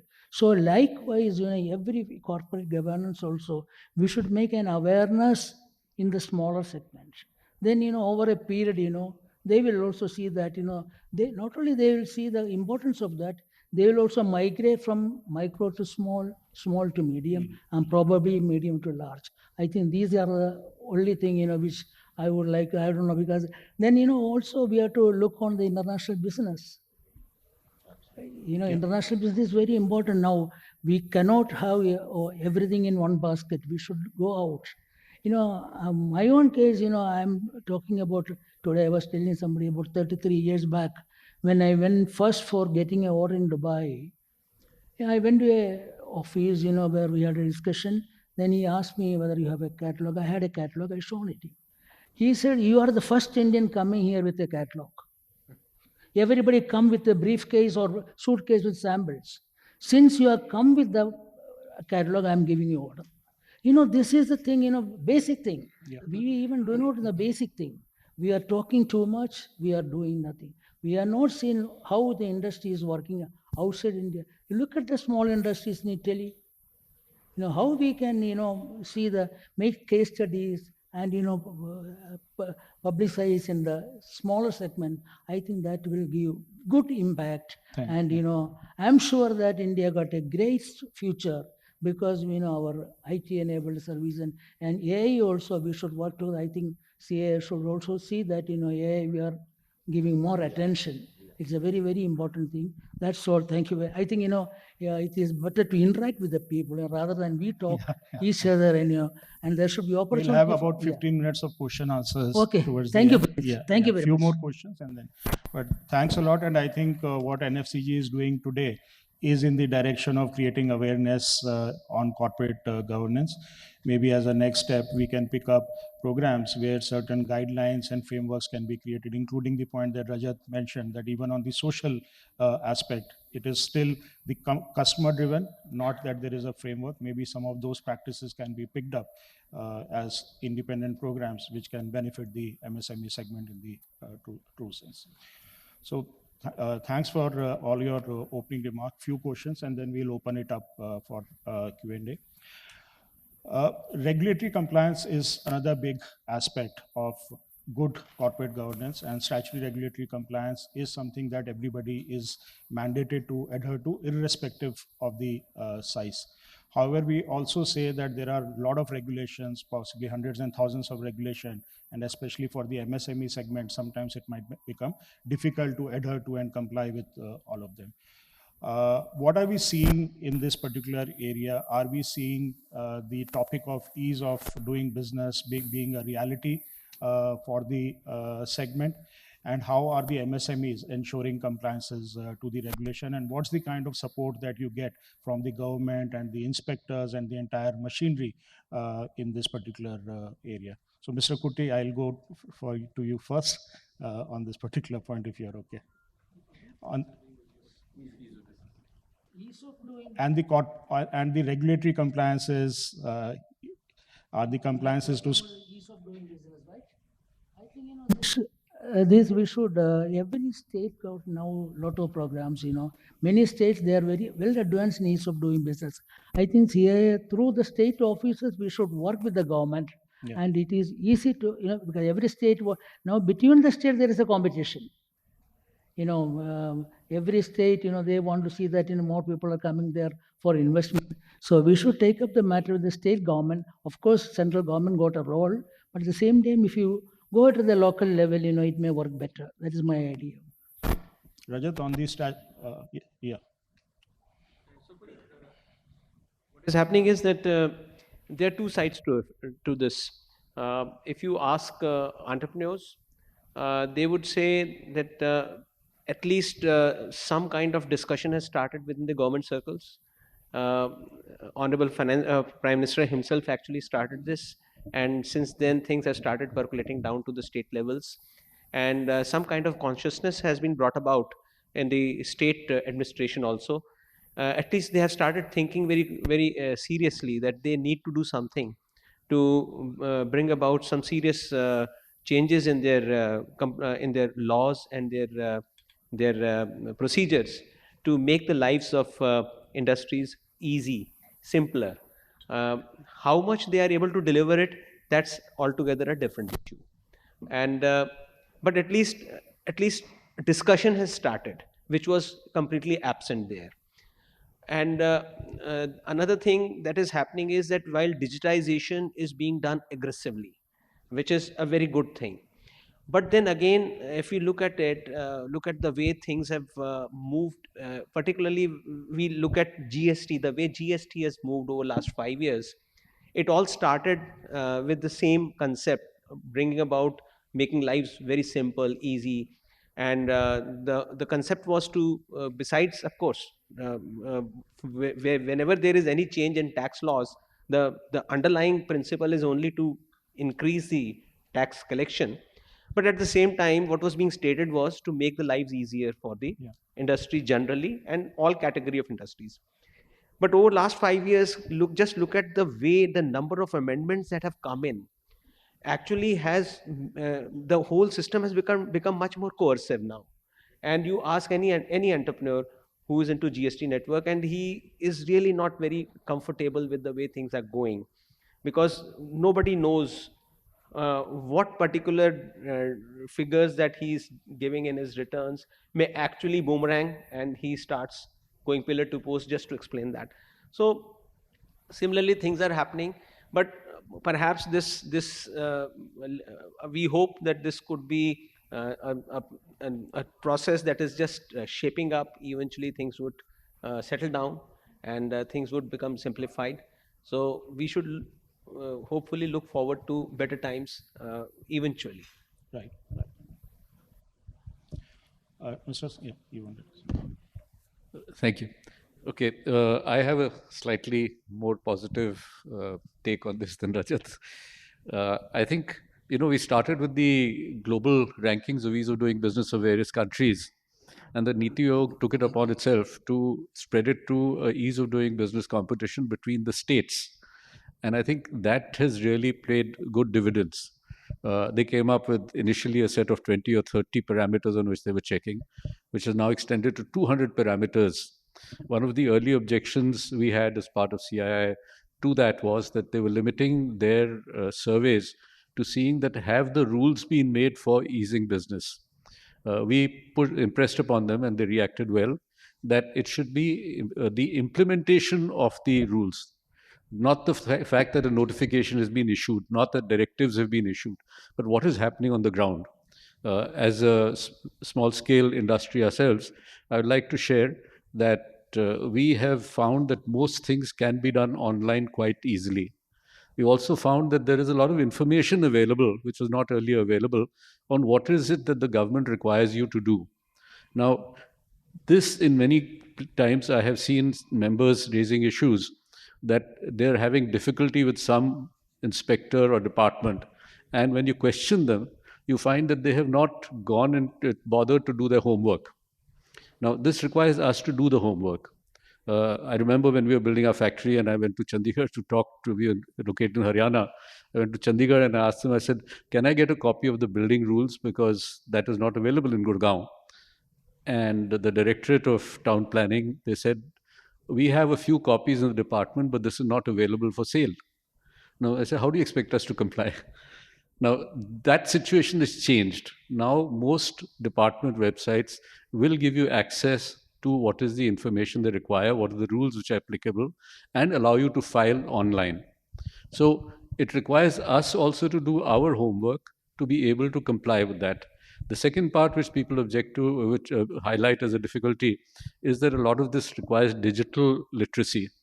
Now, digital literacy, I think, is underrated as far as rural areas in India are concerned, because if you look at most of the people who are workers and are from, and their home and families are far away from the major towns, they are quite used to the idea of transferring money digitally through their phones and getting information, being in touch.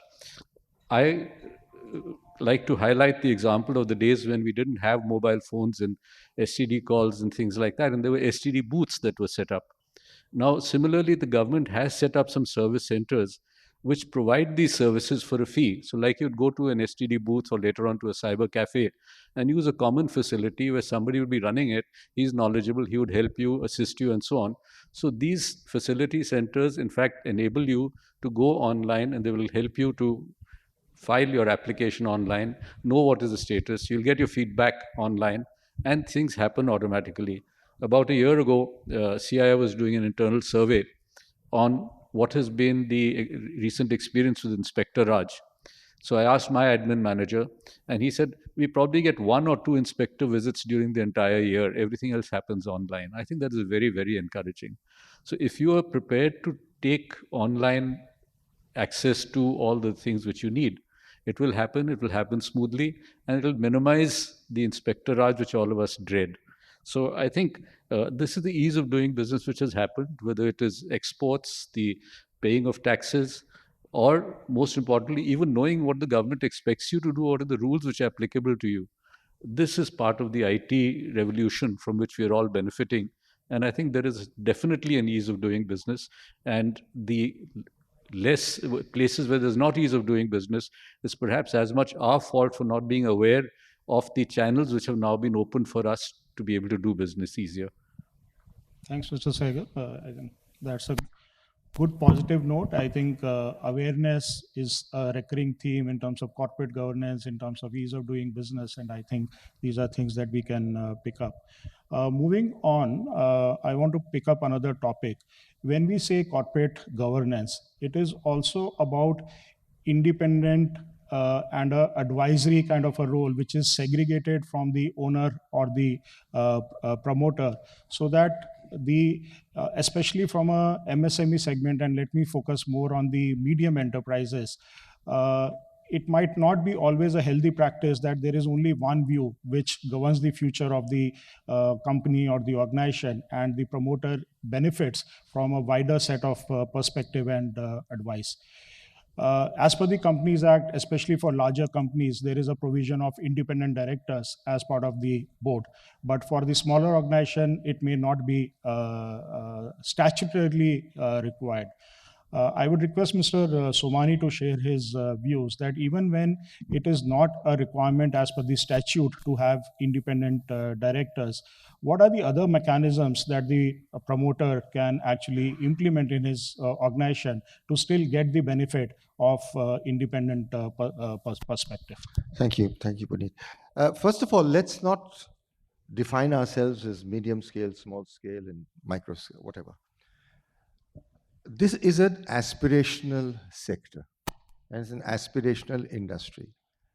And therefore, when we look at the aspirations of those medium scale industries to grow further, I think having a small view within your family, within your company, may not be advisable.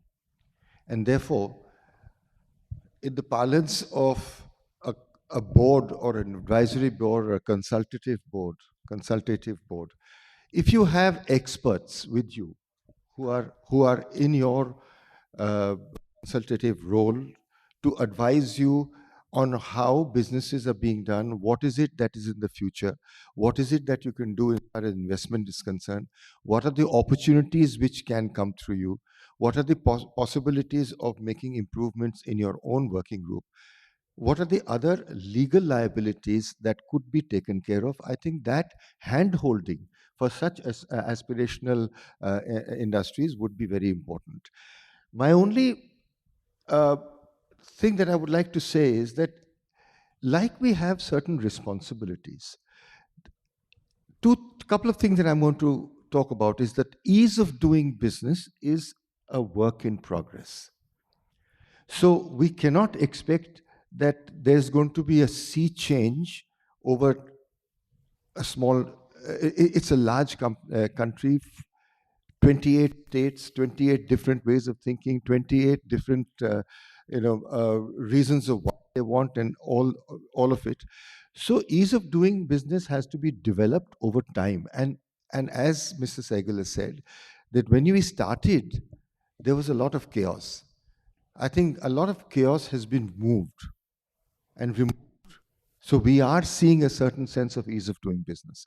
And this is and as you very rightly said, states have independent way of thinking about their own state's growth. Therefore, ease of doing business also differs from state to state. But eventually, I feel over time, you will have a simpler way of doing business, and which is what we are seeing. The other thing that I wanted to say was, we have evolved, the society has evolved, and therefore, as citizens, we have certain responsibilities. We have certain responsibilities towards the environment, the people that we employ, the kind of information and data that is required for the government, and therefore these are certain without saying that it's a must or the fright of the word governance and what it entails. I don't think we should look at that, but look at our own responsibility. This is very important. And to your question, I think this is where the advisory board will come. Those who are experts, those who know, will be able to handhold and guide you through the processes or what are minimum requirements and how to go about it. And I think this, to my mind, which doesn't come in the legal parlance of a corporate board as such, where legal legalities are there, but if you have an informal advisory board which helps you, I think this is a very this is the way I would probably think should go. Thank you. And I think also an institution like advisory board also then sets you up from a cultural point of view, from a transparency point of view, willingness to listen to other perspective, as these boards become more of a statutory requirement and the company grows, and this becomes more of a statutory requirement. So I'll take a pause here. I'll open it up for question and answers. So Ritu, from question and answers, yeah? Anybody has mic over there. Hello. My name is Subhash, and I heard all of you. I particularly heard Dr. Nand Kumar and Mr. Rajat. So they have given the very practical observations on the MSMEs or the startups and other things. Because as Dr. Nand Kumar said, the compliances, regulations, and financial regulations and statutory regulations. He has dealt, I will not repeat it. And then Rajat told about the laws of production, tax laws, and other things, and the problems being faced by the MSMEs and the startups. Now, the startups and MSMEs are the individuals brainstorming, which they have got an idea, which will be selling in the market, and they know that this my idea will be selling. Then they set up a small unit. Now, to set up a small unit, they are not expert in taxation. They are not expert in the government regulation. They are not expert in filing the various data from time to time issued by the government of India or the various authorities. Now, for them to go to any XYZ, as Mr. Somani and Mr. Sehgal said, that it is a process of evolution or a process in the process in the process of doing the business, ease of doing the business. Earlier it was a chaos, as Sehgal has very rightly said it. Then when the process cannot stop, this is an ongoing process, it will not stop. The industry which has started 5 years back, now again they are having so many forms and forms and forms. I'm in the now in the small scale and startup 5 years back.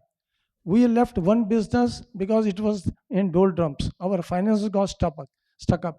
Because the money, if I invest 1 lakh rupees, my money is stuck.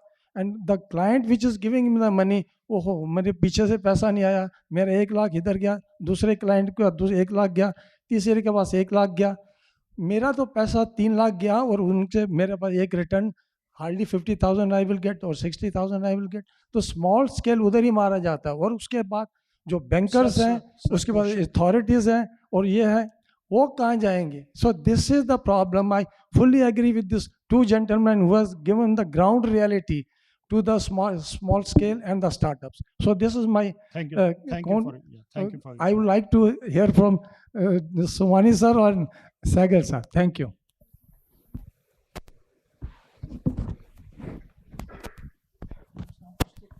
Yeah, I think it's a very correct observation, which many of us have faced, regardless of our size, whether we are tiny startups or we are more mature, that commitments are not being met. And I think that is what I was talking about in trying to create a culture that once you say something, you must do it. So if somebody has promised you money, it is not an excuse that I didn't get paid. And when there are rules now which are there that MSMEs must be paid in 45 days, and there are many people who suggest that there should be more teeth in that kind of regulation so that it can be enforced. And the question which I asked them, and I'll ask you this question also, is that if you don't get paid and you have a supplier who's an MSME and you are unable to pay within 45 days, what are the regulations and punishments you are prepared to accept in case you are unable to pay your supplier because somebody didn't pay you? Please ask only for those rules to be made that stringent. So that is one side of it. It is a universal problem. It is unfortunate that we in our country still have this problem. My experience in dealing with Europeans particularly is that if they commit something to you, they will do it. And on the other side, if you have committed to pay them within a certain time and you don't pay them, their future dealings with you will be on a very, very different basis. You will have totally lost that trust and faith. So this trust and faith has to be created.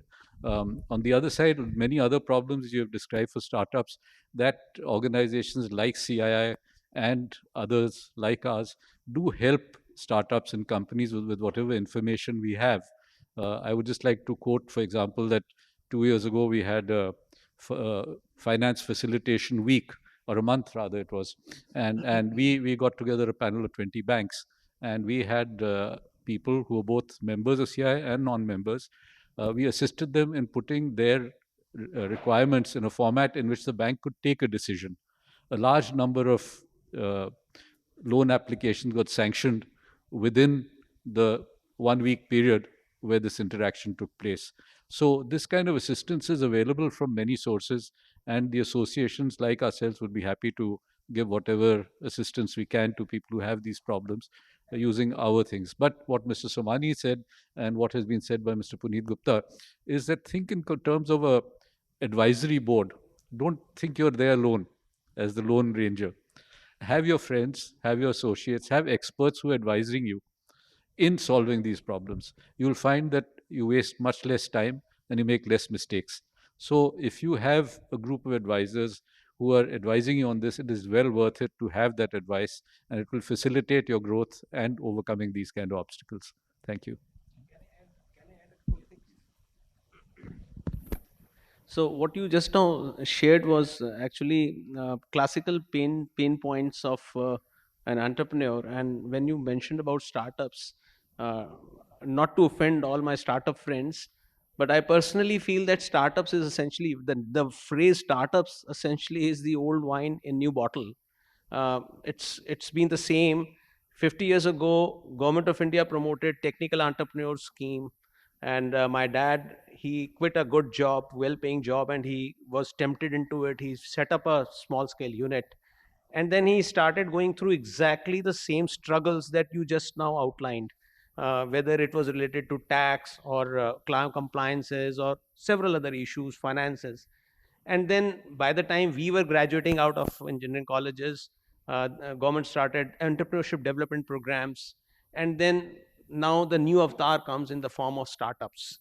The only difference what I see between those and here is that during those times, there used to be development banks who used to come forward and finance the entrepreneurs. But now all those development banks have nearly disappeared. Then state financial corporations used to be there, but now even state financial corporations seem to have more or less become sick, and they are no longer in the business. And what a new actually group of financiers has emerged, which is private equity capitals or financiers, and that is what is actually fueling this entire startup universe. But uh, they may not be actually so much after you like the state financial corporations used to be getting after banks, or development banks used to be. There used to be some provision under section 129, which used to be a huge, very scary provision, and personal guarantees and all those things, and many entrepreneurs we actually saw going completely bankrupt, losing all their wealth. But then the second part that you just now mentioned, that a first generation entrepreneur who starts up at a small level really is not aware of so many things. I actually went through this, seeing my father going through all this. And then from his experience, what I started doing was getting into deep details of taxation parts and so many other parts. So it's a learning process, as Ashokji just now very rightly mentioned. It's an evolution. There is no turning away from this reality. We have to face it, and we have to learn this. We started as an engineer, we end up as a lawyer. Today, if I personally look at myself not as an engineer, but as a lawyer, as an accountant, as a chartered accountant, but not an engineer by any yardsticks. So that's the way an entrepreneur's life is. Yeah. So, like, I want to share my experience. Like, the recently you just addressed the issues. So, actually, if you just talk about the especially micro enterprises, there are many positive things also happening. Like, I can tell you, you just focused on the finances. Like, let's say for the MSME, 45 days payment. Earlier, it was 90 days if you're non-MSME. Second thing, there is a trades, like if you want to finance your bill on the invoice basis, you can get in a certain percentage, very minimum percentage on the real time basis. Third is the, like on the GEM now, government is financing on your purchase orders. So there are many things happening which is supporting the real time micro enterprises. That's happening actually. Thank you. If you could pass the mic. Good afternoon. I am Salil Tripathi, a researcher and a LLM student at NFSU. So my question was, given the vulnerabilities and the apprehensions surrounding AI, how far this MSMEs can find this prospect useful? As we can see, for something like tapping carbon footprint, as Sir said, it is a very good option. But given the risks and all the apprehensions, where can we draw the line between that for corporate governance? Thank you. Sorry, you said something about EF? AI. AI. Okay, thank you. Anybody would like to take that? See, going forward, the basic word for running any industry is the digitalization. And in the digitalization, you need to have three things. One is AI, artificial intelligence, blockchain comes, then robotic automations coming, also recognition. Now, what is happening? Why artificial intelligence is today the technology has advanced such an extent that it can predict what can happen if this is happening. What is the result if that is happening? So it's a very embryonic stage. So naturally, it will be the basic fundamental for running any business. And you can do an operation in Delhi with a doctor in New York utilizing artificial intelligence. But that much amount of technology is developed or it is underdeveloped. So in my take on this, that going forward, digitalization is a must. When it comes to micro, I would say that ease of doing has gone to that level. If you look at this simple instrument in your hand, is connected to over 3 billion people at any given time. Sitting in your home, if you are a fashion designer, you can do a good business. All your requirements of credit rating, collection of the funds, everything is automatically done, nothing to worry. So that is the type of ease of doing business in the level of micro has come. When it goes to slightly higher level, yes, there are problems of ease of doing business. There I would say ease of doing business is connected to two other aspects of same family, what is known as cost of doing business. That is the one which we need to look at how we can affect that cost of doing business to control, because if you need to be in the global platform, you need to be competitive. So you need to look at how cost of doing business. The third one, which is much more important but much more applicable for large mediums, is enforcement of contracts. Today in India, enforcement of contracts is still a big challenge. Though there are a lot of improvements in the legal proceedings and court digitalization has taken place, the fundamental contract document itself is inequitable. Unless that is made equitable, we cannot sustain. But there is a lot of work is going on to make enforcement of contracts equitable, whereby the medium or the upper end of the small scale or even corporates can do global business. And global business is very, very essential, because by 2030, we are looking at 1 trillion of service business and $1 trillion of mercantile business. So we need to certainly look at that enforcement of contracts, which I am sure government is working on, that enforcement of contracts to become globally acceptable. So I would say ease of doing business is not in isolation. Ease of doing business with enforcement of contracts as well as cost of doing business. But I must say, micro individuals sitting at home, you can do wonderful global business without anybody, except you need to have some connections, which is also digital platforms offering international companies like PayPal or Paytm or Amazon. Everybody else also helps you. They take care of your own credit. Every damn thing is taken care of. So I must say there is quite a lot of work is already taken, but it's a work in process. Thank you. Morning, everyone. Since you were mentioning about engineer turning into lawyer, interestingly, I am an engineer turned lawyer. And my question is, so how important is the diversity in corporate governance, and what are all the measures that you can all suggest which can ensure more compliance and more participation of women in corporate governance and even the governance of MSMEs? Thank you. Mr. Somani? Are you asking a question in terms of women entrepreneurs and where they stand in corporate governance? I think it's equally important. Gender has no bias in this. It's gender equality in the first place. And therefore, whether you're in business as a lady or whether you're business as a man, I think business is business. And therefore, corporate governance or what you need to follow is equally important.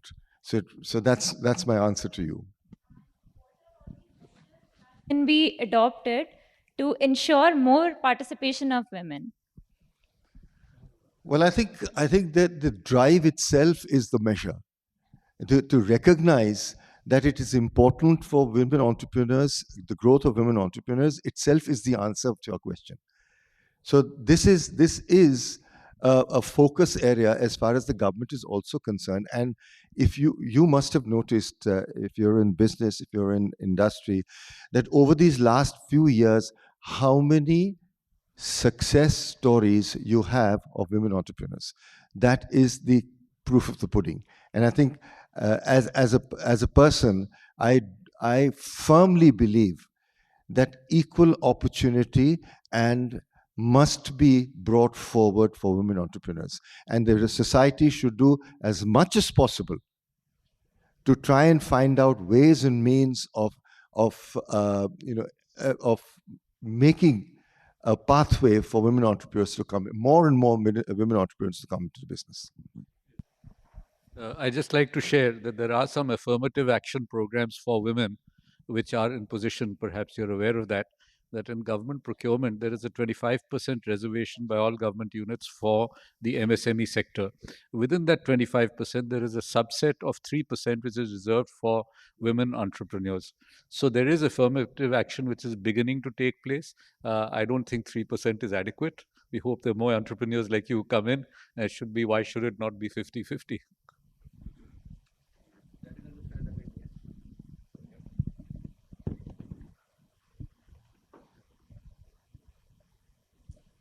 Last question. Good afternoon, everybody. My name is Deepak Gupta. I am a lawyer. And in the context of MSME, I think one of the important and most critical concern is about regulatory compliance, as I hear. Engineers turning into lawyers and tax and this and that. And this is a forum where we have NFCG as part of Ministry of Corporate Affairs. I have a suggestion to make here. See, we have on one hand CSR commitments of large corporates. And on the other hand, we have this requirement of MSMEs for assistance in regulatory compliances. What I want to suggest is there a possibility to enlarge the scope of CSR, allow corporates to create cluster cells, maybe group of chartered accountants, lawyers, engineers, advisors, the informal boards that we are wanting to create for MSMEs, or we want them to go to them. It's extremely difficult. Nobody, no professional wants to work for free, and why should anybody work for free? And MSMEs don't have the resources. Suppose we have a couple of thousand, maybe a few lakh such cluster cells where you have young chartered accountants, young lawyers, young support advisors who can be a part of that group. And then that group is freely accessible to MSMEs. And this group is funded by CSR.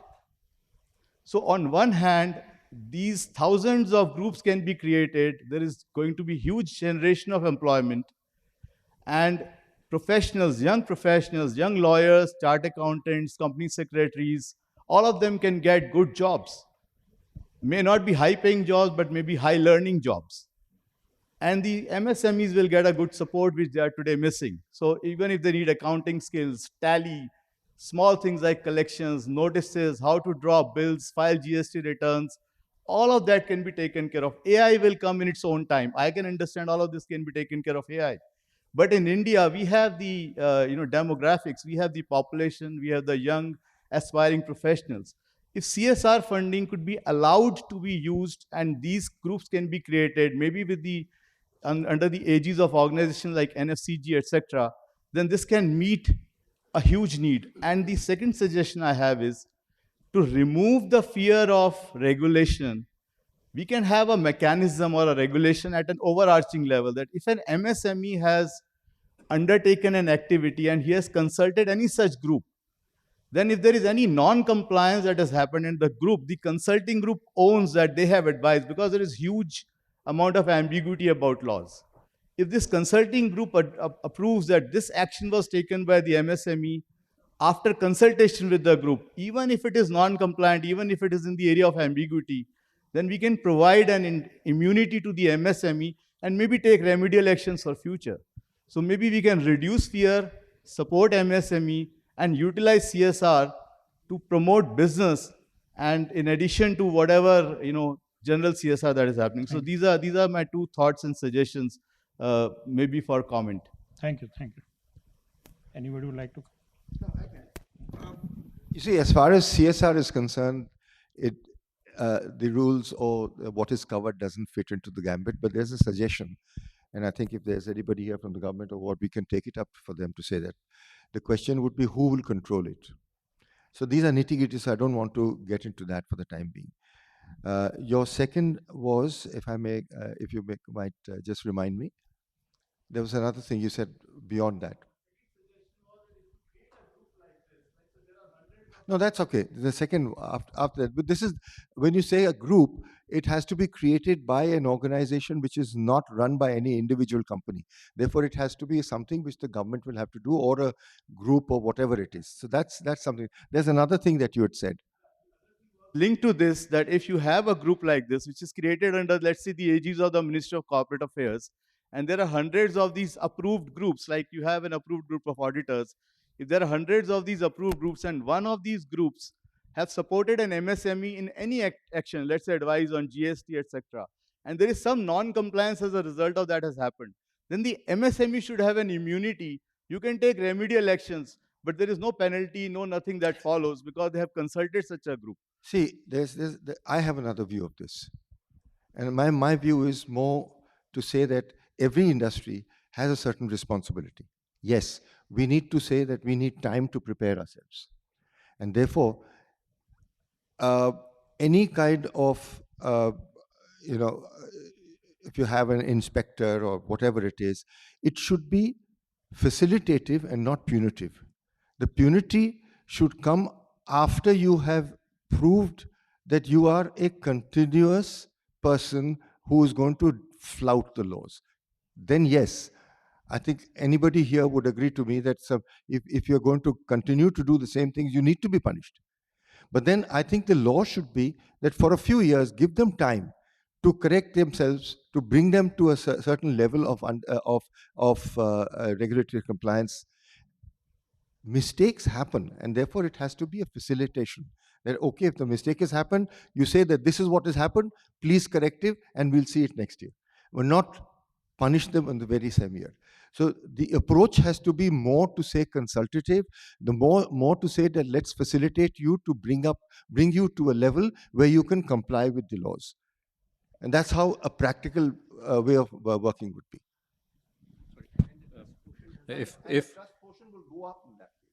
one of the things, since I've been involved with a bunch of ease of doing business discussions, and I would like to just share it with everybody here to make it a movement, so to speak, is that natural justice demands that you should not be penalized or given a chance to be heard. Now, taking that forward, what I have been suggesting is that any inspector who finds a violation would be under an obligation to first list out what is a violation, second, explain the steps needed to come into compliance, and third, to give adequate time to come into compliance. And after that, as Mr. Somani said, come down like a ton of bricks.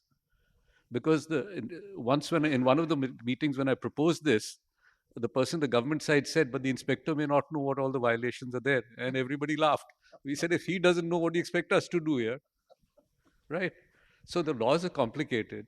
And most of the non-compliances happen not out of intent, but out of ignorance. So please facilitate, educate, help us facilitate. And then we will come into compliance. Please allow us to do that.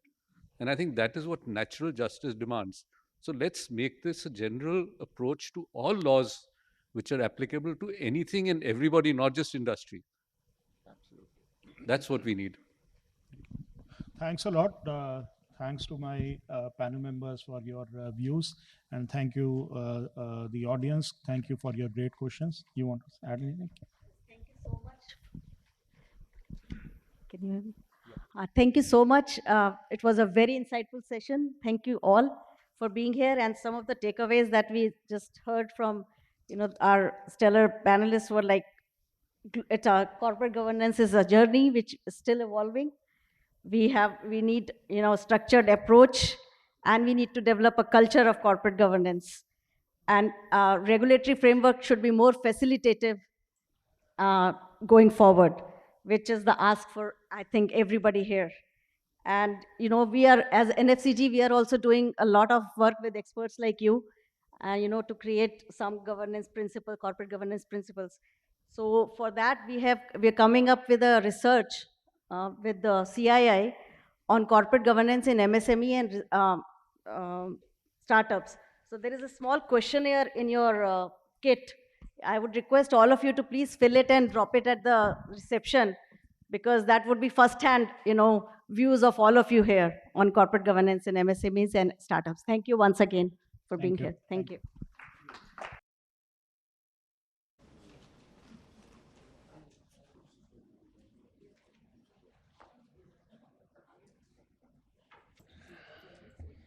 Good afternoon, everybody. Now we are the last session for this conference, which is startups and corporate governance. India has emerged as the third largest ecosystem globally, with over 69,000 startups and 100 of them being unicorns. Unicorn means valuation of USD 1 billion. Good governance is the soul for any sustainable, successful corporate enterprise. Enterprises can achieve their vision by adhering to legal as well as ethical foundations. The growing investor confidence in Indian startups is overwhelming and is seen gaining momentum across different stages of growth of startup journey. To accelerate this growth, there is a need for setting up corporate governance standards within the startup ecosystem. To discuss some of these challenges faced by the startups, we have a stellar panel who would be sharing their own journey in the startup space. Can I now request Ms. Kripi Singh, founder and creative director, Rachna Shala Productions, to join the panel. Mr. Nikhil Goyal, CEO, Super Aqua Watercrafts Private Limited. Mr. Raman Talwar, Chief Executive, Simulanis. Mr. Amit Srivastav, founder, Constems AI. Mr. Satish Shukla, founder, Adverb. And the session would be moderated by Mr. Piyush Sharma, Head, Center of Leadership, IIM Ahmedabad.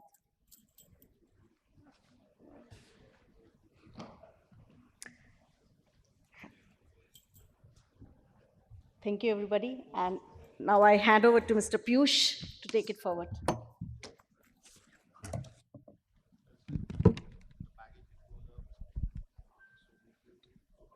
Hello and welcome.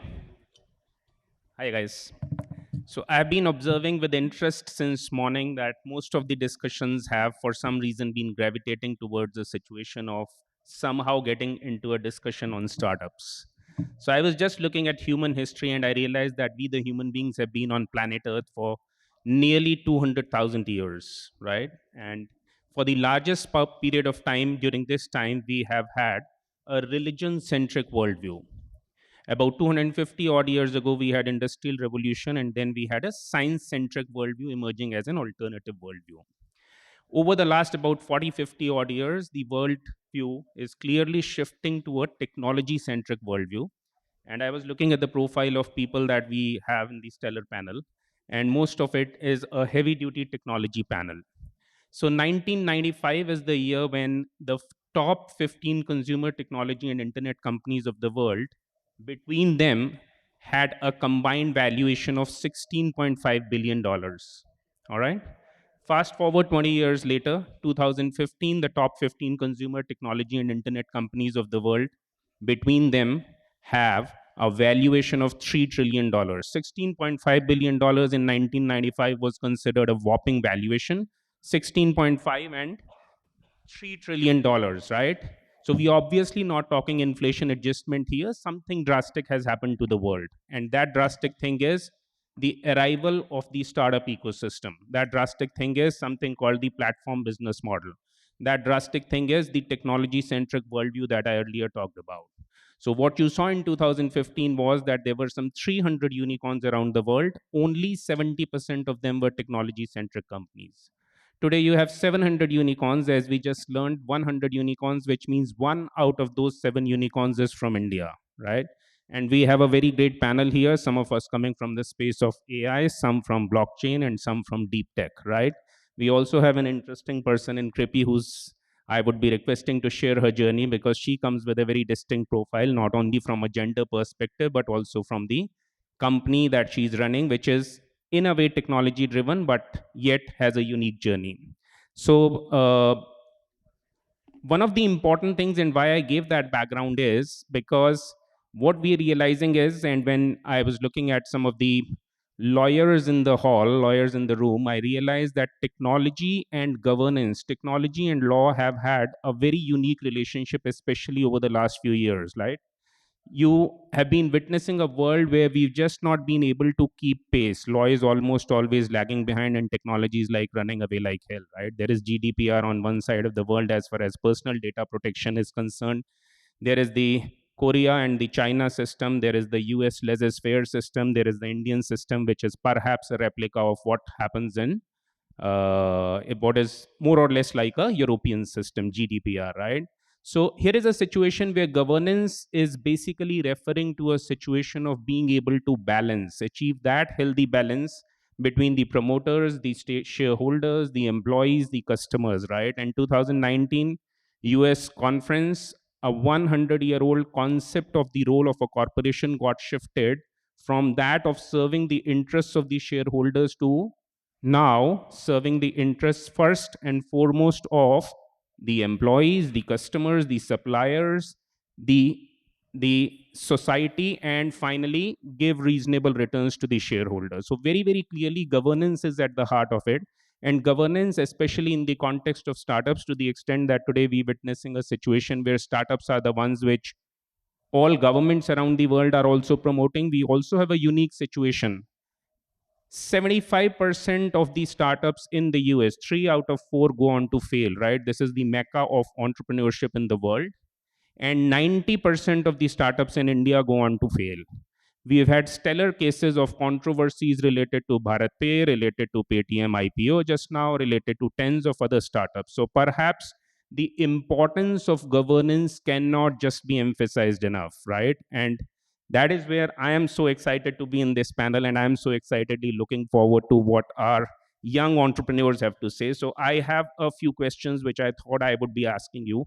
Perhaps I could start with you first, Satish, because you on the other end. So tell me about conflict of interest, about related party transactions, about various other issues related to governance which you've been experiencing in the boardroom. I know that you come with a background of having served in the corporate sector at a point in time and now running this highly successful startup. Thank you, sir. It'll be a good idea if you just give a quick background of how the government ecosystem has supported your case, because that was a pleasant surprise for me to learn about. Sure, sir. Thank you. Thank you, sir, for a great introduction to this session. So I come from an organization called Adverb Technologies. Today, we are country's biggest robotic company. We make mobile robots and automation systems for industrial and warehouse automation solutions. We work with some of the top companies like Unilever, ITC, Reliance, Amazon, Flipkart. We have more than 100 clients, have offices spread across US, Australia, Europe, Singapore, and Middle East. So to begin with, we have been in a very pleasant side of receiving a lot of benefits from the government. And when we often go to different forums and we tell people about it, people are fairly surprised to hear this. So we were invested into by GAIL under their initiative called Punk, which was again an initiative under Startup India, where our Honorable Prime Minister, Sri Narendra Modi, had asked all the PSUs to nurture and mentor startups. That was our first interaction with the government ecosystem. We are based out of Noida today. We have a world-class manufacturing and R&D facility where robots make robots. And again, we got this piece of land in Noida under Startup UP scheme, where UP government was allocating land to startups which were into robotics, manufacturing, which would create jobs. We created around 2,000 jobs, direct and indirect, through this manufacturing facility in Noida. And again, just last week, I was there at the groundbreaking ceremony in Lucknow with Sri Yogi Adityanath and Sri Narendra Modi. We are coming up with another manufacturing facility again in Greater Noida, which will be spread across almost 16 acres, and which will be world's largest mobile robotic manufacturing facility. So we have received quite a lot of support from government to begin with, and we have received in the form of subsidies, in the form of land made available to us, in the form of support from government departments. Uh, so while we got our first, just building on this for a couple of more seconds probably, while we were doing this process, you'll be surprised to know we did not take help from any broker or any lawyer per se. I'm an engineer, a non-practicing software engineer, and an MBA graduate. And at Adverb, I look after HR, marketing, and legal. So I think when you're running a business, you have to learn everything over a period of time, and that's how you'll be able to be ahead of the curve, right? So, and we have been supported a lot by Noida Authority, by Greater Noida Authority, by ADA Authority, and by Invest UP team as well. And all of the processes, in fact, in both the times when we got land, the government was actually one step ahead of us. So our usual perception is कि अच्छा वहाँ file जाएगा, फिर आएगा, फिर process होगा. And what we realized during this point of time that there was a lot of pressure on us to submit the file on time. So that's about the support that we have got. In terms of, all of us, the 5 co-founders, came from Asian Paints. We were working with Asian Paints, and Jalaj, who is the promoter of Asian Paints, also happens to be an investor in our company. So we were very lucky, and partly we were very lucky because we worked in an organization like Asian Paints, which is like the bulwark of corporate governance in India, very professionally managed. And since we had collective experience of 50 years between the 5 of us, working and building manufacturing facilities, we understood the importance of corporate governance. So if you ask me what is broadly corporate governance in a very layman language, because when you start up, you have to get things done rather than look at the theory and definition of things, is what we believe. So corporate governance basically was a set of rules, norms that will help the organization perform its function efficiently, right? Now, usually what we are seeing in India is that a lot of people who are starting up, unlike our parents or unlike our fathers, they don't have to struggle for daily income. They don't have to go for lifetime employment, right? So we are leaving our cushy corporate jobs and starting up. Why are we starting up? Obviously, there's a problem to solve. There's a problem to solve for everyone. But we want to create value, right? And wealth, not only for us, for employees, for stakeholders, vendors who are working with us, and for investors, which is very important. Now, in order to have that wealth creation not destructed, it is a non-negotiable to have really transparent corporate governance practices. And what do these corporate governance practices translate into? First thing is conflict of interest, right? So when you start up, who believes you, who trusts in you to begin with? It's your personal network, right? People who have worked with you, your friends and family. But while you're taking their help to build your organization, it is very important that we do not make mistakes and do transactions which can come under the flag of related party transactions, or which can be probably construed as conflict of interest, where we are placing certain orders to our relatives, our friends, our families without a transparent process. It might be due to oversight, it might be due to negligence, but these can have very drastic consequences. And we have seen in last 6 months, 1 year, how personal expenses have been booked by companies under startup category. So that is something that is very important. Second thing that I think which is very important from a startup point of view is to make right disclosures at the right time. And see, what usually happens in the startup ecosystem is that a lot of people come from tech background.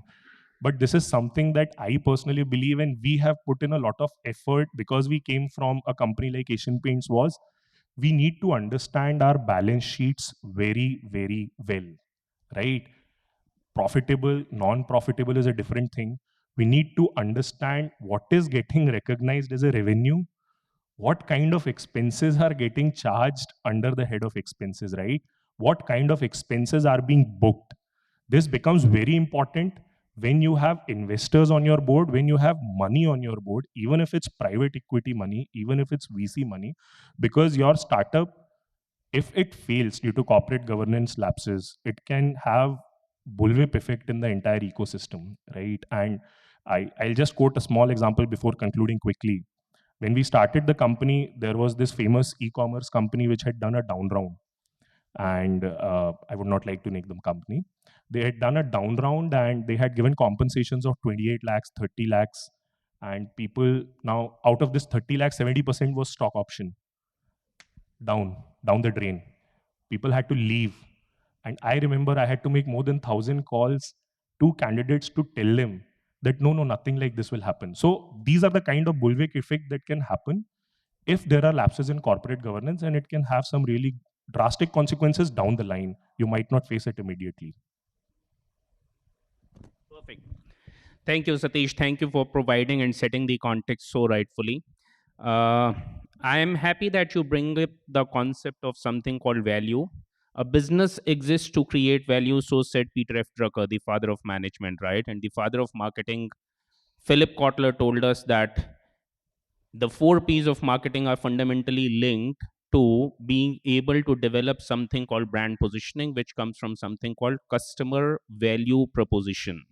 So when a business exists to create value, and if the sole purpose of the business is value creation, value capture, value monetization, value extraction, right? And I'm going to be moving to you, Nikhil, on this question. I know that you coming from blockchain background, right? Even as what is mentioned here is your other company, the water entrepreneurship also that you do. So one, not all of us may be as educated in the space of blockchain as you perhaps are. So very quickly, what blockchain is, and do you think blockchain, it's a slightly different question from what your business is, but can blockchains play a role in corporate governance? Hi, I'm Nikhil. I'm Nikhil Goyal. I run a venture in water where we make wastewater reusable for organizations, and we also monitor water to help you save water. That is my inclination towards sustainability. Very, I wouldn't say very recently, like a year back, I was of the concept that crypto, Bitcoin, and blockchain was the same thing with different names. And when I dug deeper, I got to know, and I don't enjoy speculation, so I wanted to understand what it is, because I don't do Bitcoin. Uh, uh, there have been instances where a Burj Khalifa, the cost of Burj Khalifa is something that the government of Dubai is saving every year because they're using blockchain technology. I was intrigued. I wanted to understand how and why. And I'm a firm believer in being an Indian and giving back to the nation. That's when I explored the idea of blockchain technology. And upon understanding the goodies of the technology and how and why the world is calling it a revolution, Web 3.0, blockchain, AI, metaverse, these are terms we hear on a daily basis. That's when I understood why and how blockchain is so important. So to come back to your question, which is the relevance of blockchain in probably corporate governance and stuff like that. We are Indians. Corporate governance is a word. We've run families on processes and on policies which we've sort of, without blockchain and without the word corporate governance, we always had it. If you didn't get to office by 9, your dad kicked you. It's so Indian families have always had some inherent kind of a corporate governance that has already been put, not out there, a board resolution, but it's always been there. So I believe what blockchain does to corporate governance is, uh, you know all companies, it's easier to run. So I run my ventures, and it becomes easier for me to have systems and processes in place, to have a plan, to have everybody follow the plan, so that we can only talk about growth and not about revisiting the plan. That, in my eyes, that is corporate governance. And blockchain can help us effectively manage, first set the ground rules for that plan, and then without human interference can allow us to monitor that plan.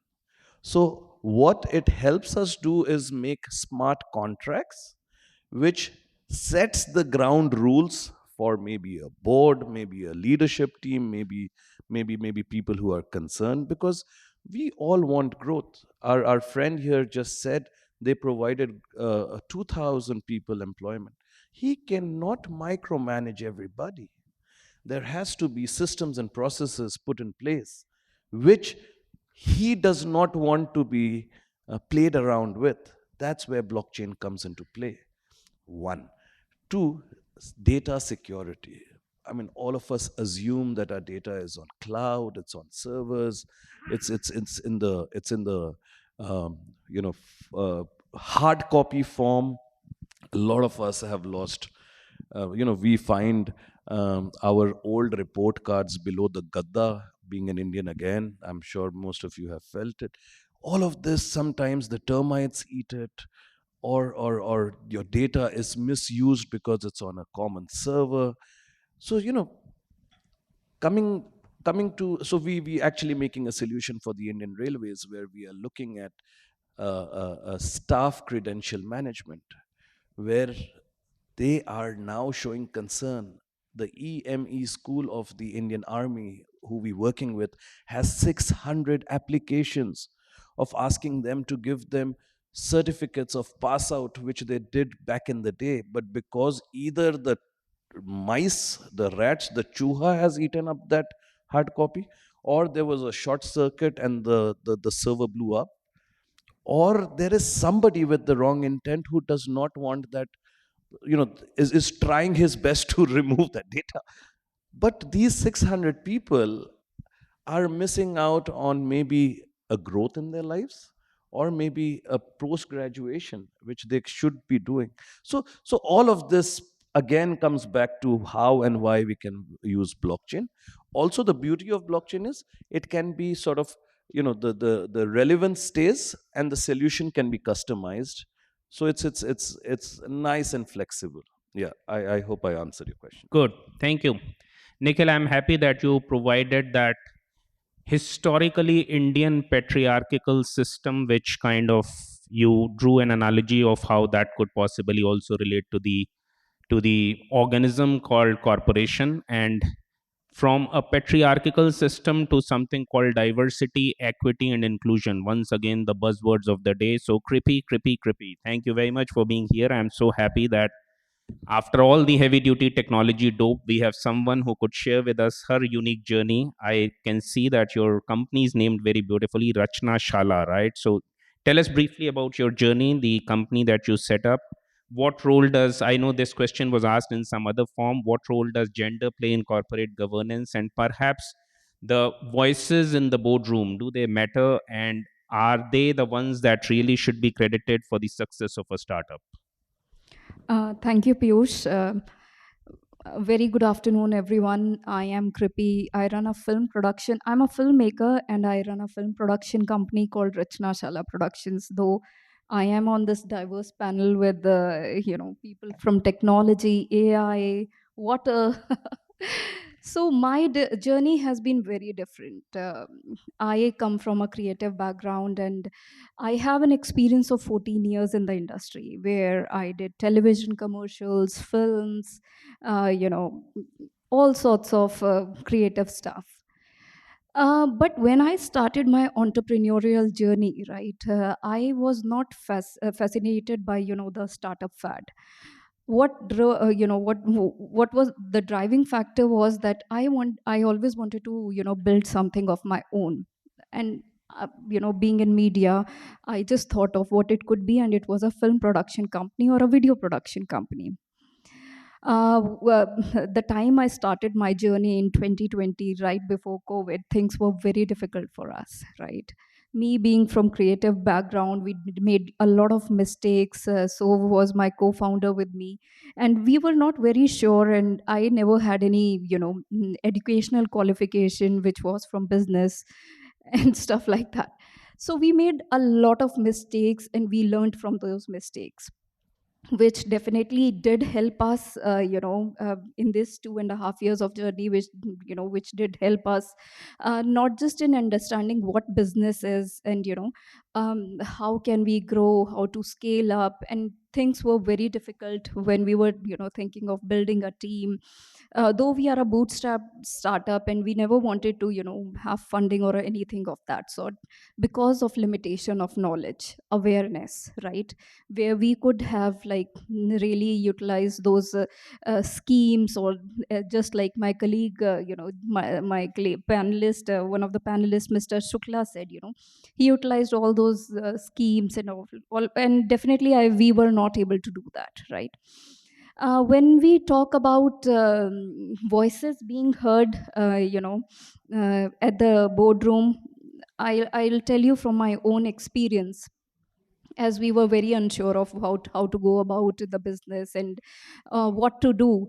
A friend suggested me to meet multi billionaire who is running successful businesses, and he asked about how your company is growing, what are the things or the challenges that you're facing. And I did tell him about these are the challenges being a startup, and we are not having that kind of funds to manage teams, build teams, bring in technology.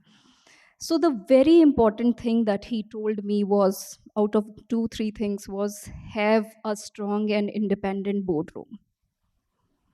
However, I was quite skeptical. I didn't know, because I understood that whatever from my experience was that it would have dilution of authority. It would be definitely time consuming and costly, of course, for a startup, for a bootstrap startup, and definitely there would be interferences in the in the decision making process. However, things changed. How things changed when we finally realized, as soon as we start a business, every decision that we make affects, and the future of the company, right from selecting a co-founder to your first key hires, to investors, to independent boardroom members. And what you are likely to gravitate is the people in your own circle or the network. However, network can often be homogeneous, right. And and that did had a and it did had a effect on us. However, things started changing when we adopted various things which were told, and we got it as a mentoring also. So what changed for us when we talk about when we had an independent and strong boardroom, and the same time a diverse boardroom? Why I'm stressing on the point that it needs to be diverse, because a lot of things that changed. The first one is that we got a strategic direction, right. uh, where we had no idea of what to do and how to go about a business. We got the strategic direction. The business performances improved. We had set compliances. We were complying to all the taxing and legal formalities that were needed, right. So this is how a boardroom like really supports you, helps you. They connect you to their own network, which also helped us in gaining a lot of good projects, right. Which were and then we started to be profitable as well, right. So yes, I think it is very very important. And this was my biggest mistake, of thinking that it is not necessary to have a board. Biggest mistake. And that's how I realized. And yes, the journey has been beautiful, but there were struggles, when I didn't knew and I wasn't very aware of the policies. And I want to emphasize one of the most important point that I feel is that we need to build a community for startups, or probably any SMEs or MSMEs they do have. But we as a startup need to have community where we interact, meet each other, discuss things, so that it gives a lot of you should have somebody to talk to, right. This is what I feel. And being diverse just doesn't mean having a 50% women or 50% men in your boardroom. It means to have somebody who can bring in the the fresh new perspective to your business, so that things start changing for you.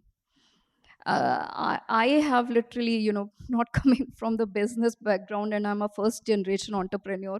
I've cried in the nights, got up in the morning, gone for a meeting, because I just didn't knew anything, right? However, simultaneously, I learned, and with the support of family, friends, they are important. But board acts like a, sounding board, right? So this is how it really helped me, Piyush. Yep. Thank you. Thank you, Krippy.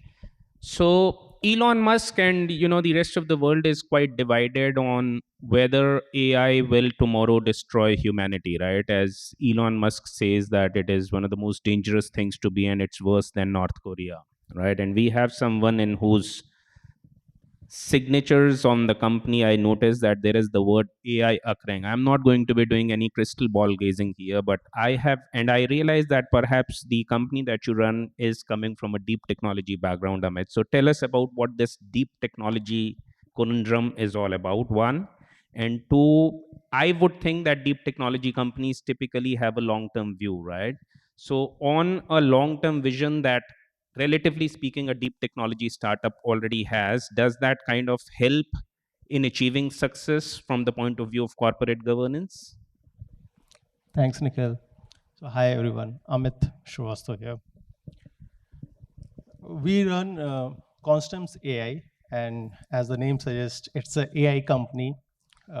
We started this company with a thought to build a AI vision, which will be able to do things like what human does. And as rightly pointed out, there is a lot of talk on AI where it says that in near future we'll have singularity, where AI will merge with human and you will not be able to distinguish between them.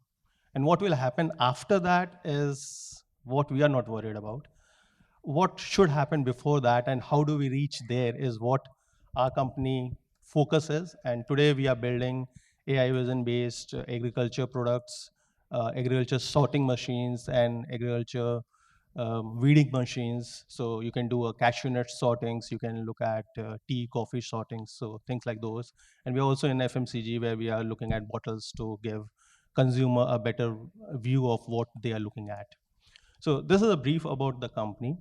And as the question comes, what is deep tech? So there could be multiple view to deep tech. Person can go or start a company to build a solution around a deep tech, or actually work on to build a core deep tech technologies. We have chosen the harder part where we are trying to build core deep tech technologies, and it takes at least 3 to 5 years to come up with a product. And once you have a product in market, the time period which you are spending, you need to work on certain aspect. Like you have to look at your minimum viable product and take it to the market. You have to talk to the customer to see whether it works with them or it does not. And then you have to manage your finances. You have to keep afloat. And in all these things you are doing, you are pivoting. You are pivoting your study strategies. You are pivoting your products. You are looking at different things. And this is where I feel the board or the independent directors, the people in there is important. They help you look at a longer term. You may choose to take a diversion for maybe getting closer to a customer or trying to prove a product in the market. But finally, what is the long-term goal? That is what is very important, and that is what this diverse board help you do that. And as Krippy rightly pointed out, there is always an apprehension. Will you lose power? Will you be forced to do things? So fortunately, and as Satish pointed out here, we also have been beneficiary of government. Um, we got HPCL and ONGC initial seed funds to kickstart. Then Sign, IT Bombay, and IM Lucknow were helping us as an incubator. So we got all the legal support, we got all the financial support. The compliances were first thing that we got to know or started with, because we had a big corporate on our board. They were there. So the thought that we have to be compliant. That was the first thing happening. And then in the initial few meetings, we were put up with that these kind of MIS report is required, or this kind of compliancy reports are required. And we were like, we are a startup. Do you want us to spend that kind of time? And it was said, if you practice it like a everyday activity, it will not be hard. And we are able to do it long before the last date is there. You could also try that. And believe me, it actually works. If you go ahead and do it one bit at a time, not trying to do everything, but what is important right now, you have a good compliancy report and you have a good financial structure. You know what kind of ratios you are looking at, and that's what we gain beside the initial seed capital from these corporate and the incubator.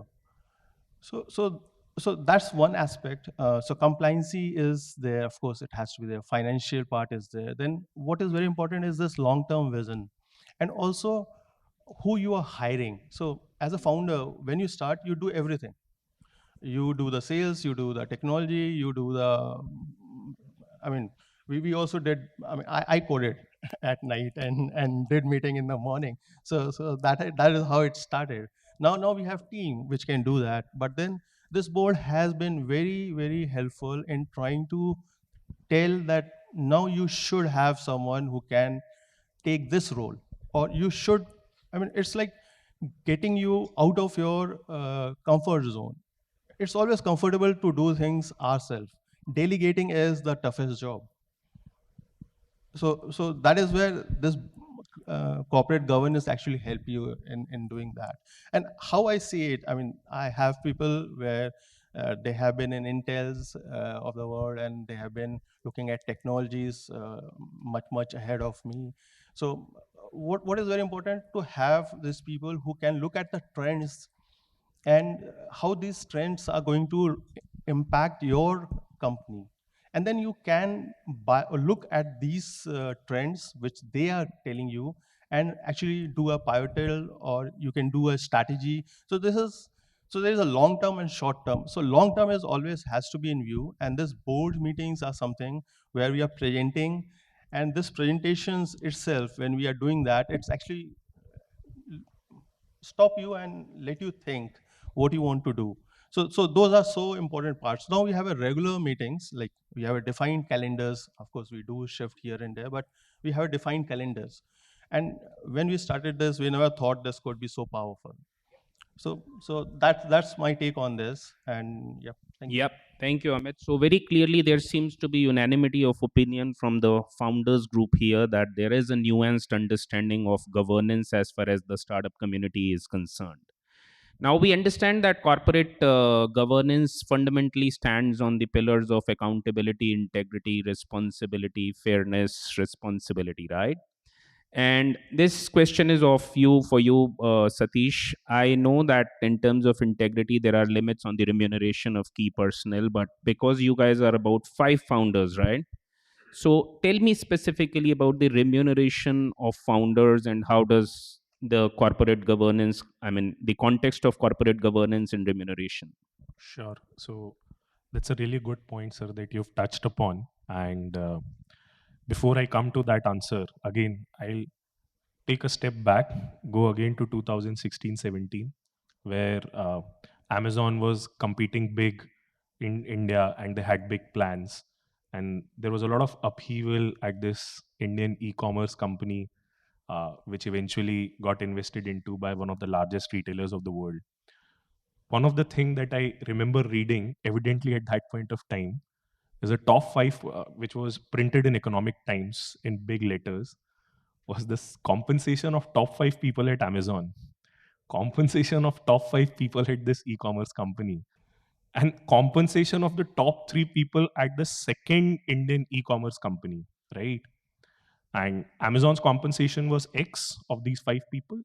This Indian e-commerce company, which got invested into by world's biggest retailer, the compensation of top 5 people, I remember, was more than 6X, right? And the compensation of 3 people alone at the other e-commerce company was around 7x. And this became a huge issue, right? A big uproar. So the meaning or spectrum of corporate governance, so every startup goes through a life cycle. At different points, different things become important, especially when you've taken investors' money, private equities money, or if you have had a PSU on your board. Two things are very important before I come to how compensations are decided or compensation should be decided. It is already written in Companies Act. First, since you've mentioned board, so yes, boards have a very, very critical role to play because a lot of time the intent might be right, correct? But since you've said that we are doing everything on our own and a lot of entrepreneurs, people who have started startup come from service-based families where parents used to serve and are first generation entrepreneurs. So the job of boards is to control and probably save you in case of an oversight or save you in case of an error, right? That's where independent boards or at least independent board members become very important, critically important. Typically, the founders have typically what usually happens is in startups you have this hustle attitude where you feel you can do something and later on apologize for it. In many things you don't have scope to apologize later on. It can have penal consequences, right? That's where board comes into the picture, where they can have a steady head on the shoulder of the company. Second thing which is very important and is very less talked about and is one of the major problems in last 3 years if you see at major startup is the position of the CFO, right? There are two positions that you definitely need to have. One is your company secretary, second your CFO. You should have people with spine who can stand up to a founder or a co-founder and say, boss, this is wrong, right? This is not as per law. And as an organization, there can be no two ways about it, right?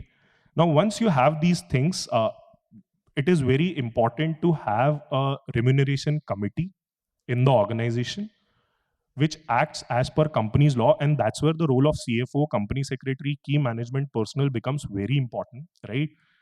And when you have 5 co-founders, it becomes even more important, right? So this is just sharing from a personal anecdote. When we used to go to investors, people would always see with a raised eyebrow, "Arey, 5 co-founder hai." When we used to hire some professionals, they would always say, "Arey, 5 co-founder hai, to 5 power center hoga," right? That's where transparency becomes very important, and the role of NRC committee becomes very important. Documentation becomes important, and that should not be driven by the co-founders. I very strongly believe that, right? Because I can make my compensation 45 crores and still burn cash, raise funding, right? In an easy money environment, what has been happened 1.5 years back, it's easy for me to do it. Those decisions should be taken by board independently in a transparent manner where probably the CFO can guide them, right? And definitely founders have a role to play because we will also be represented on the board. But that's where the role of independent board members become very important. That's what we have followed. And this is my experience that these kind of systems usually work well, right? If you have followed all the processes transparently, these kind of systems usually work well, and that's how we have been able to grow and get a lot of professionals on board as well. Right. The average age of the average age of the organization would be 24. The average age of our leadership level or C-suite would be 45, right? So that's something which is very healthy and has been possible because of an independent board which has taken the right decision, especially in leadership and key management personal salaries, which includes the co-founders as well.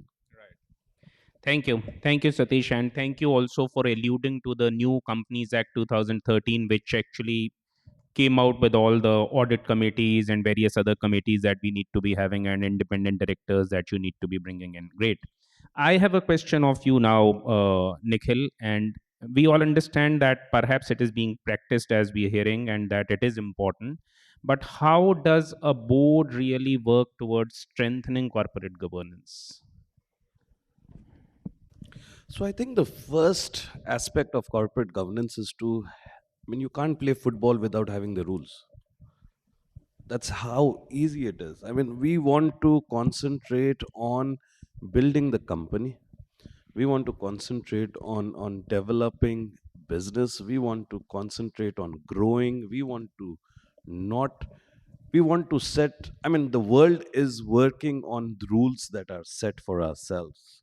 I think as a board, it is not only important, it is also, बोलते हैं ना, उनके लिए अच्छा है कि corporate governance rightly in place हो, so that the ground rules are set and there is only core aspects, which is growth that is being talked about. So I don't know from what angle you asked me this question, as how a board should look at corporate governance. From my eyes, it is basic rule setting. I mean, why should I not give more, or at least have a higher minimum salary for people who are working with me? Why should there not be a, a position where a male and a female does not matter? That person matters, that skill set that person carries matters. Why should there not be remuneration issues? I mean, have heard, and I'm not very sure, abroad, it's the founders, or if you are the lowest in the category, it all follows a system. So because I'm the owner and the founder does not mean I can take what I want. Fair. I'm saying these are the good parts of corporate governance. So why should a board not support it? Because, like rightly said by fellow panelists, it actually helps you safeguard yourselves in the future as well, or to go into the wrong turn that you could possibly take, and accept it. You're not the smartest man. let let there be rules to be followed, and you show your smartness and growth of the business. I mean, I'm a firm believer in corporate governance. I'm a firm believer in growing together as a company. I'm a firm believer in so I love what Ratan Tata says: allow people to make mistakes or to ask questions, because that's where innovation, or that's where ownership comes in. So, I actually tell my guys, if I'm missing for a week, you're the owner. If the team can start believing that, I think there will be immense growth. I think everybody will feel for the company. I believe corporate governance will only remain on paper, and everybody will act accordingly. So yeah, I mean, if I answered your question Yes, properly. Nikhil, you did. And I thought it was in entrepreneur's skin that move fast and break things was the way to go. And perhaps it was only through stumbling and accidenting that all of us would have learned that lesson. But it seems that we're obviously seeing a different color of founders these days. And all of us are also coming with some kind of a corporate experience in many cases. So that helps. Moving on to you again, Krippy. So tell us, as Indian startups take this journey and take this step forward to look at corporate governance more seriously, what are the big takeaways and how is it that they could really go about doing it? Can you repeat, please? The Indian startups, as they move ahead in this journey that we're talking about of corporate governance, what are the biggest takeaways in your experience as a startup founder? So, for me, corporate governance is a reflection of self, right? You need to have those values, those moral, those ethics while you are running a business, right?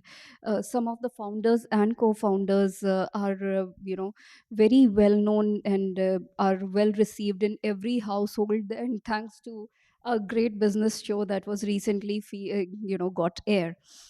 However, the same co-founder was brought into light when an audio went viral where he was threatening, a bank employee, right?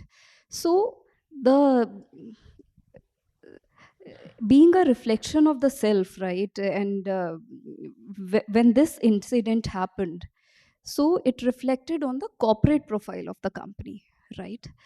And this is where the board of directors matters. This is where the strong and independent board matter. This is where corporate governance matters, because we need to have everything in place. We cannot have, irregularity in financials, or probably we cannot overpay recruitment fees and all of that. So just like in the case of the famous fallout of John Scully in 1985 and Steve Jobs, right? It was the board who decided, to have Scully at that moment, and later in 1997, Apple needed Steve Jobs, so it was again the board, right? So this is what I feel, Piyush. All right. And Amit, what are your takeaways as a startup founder in the Indian ecosystem? Yeah. So I've been listening to my fellow panelists, and one thing which I want to bring to the light here is here when you start. So in our case, when we started, there were two people, me and Amit Singh. I was the tech guy and he was the business guy. I make the product, he sells it. That is what the thought process was. But then as we started growing and we realized that this is not this simple, there is a lot of things that need to be done.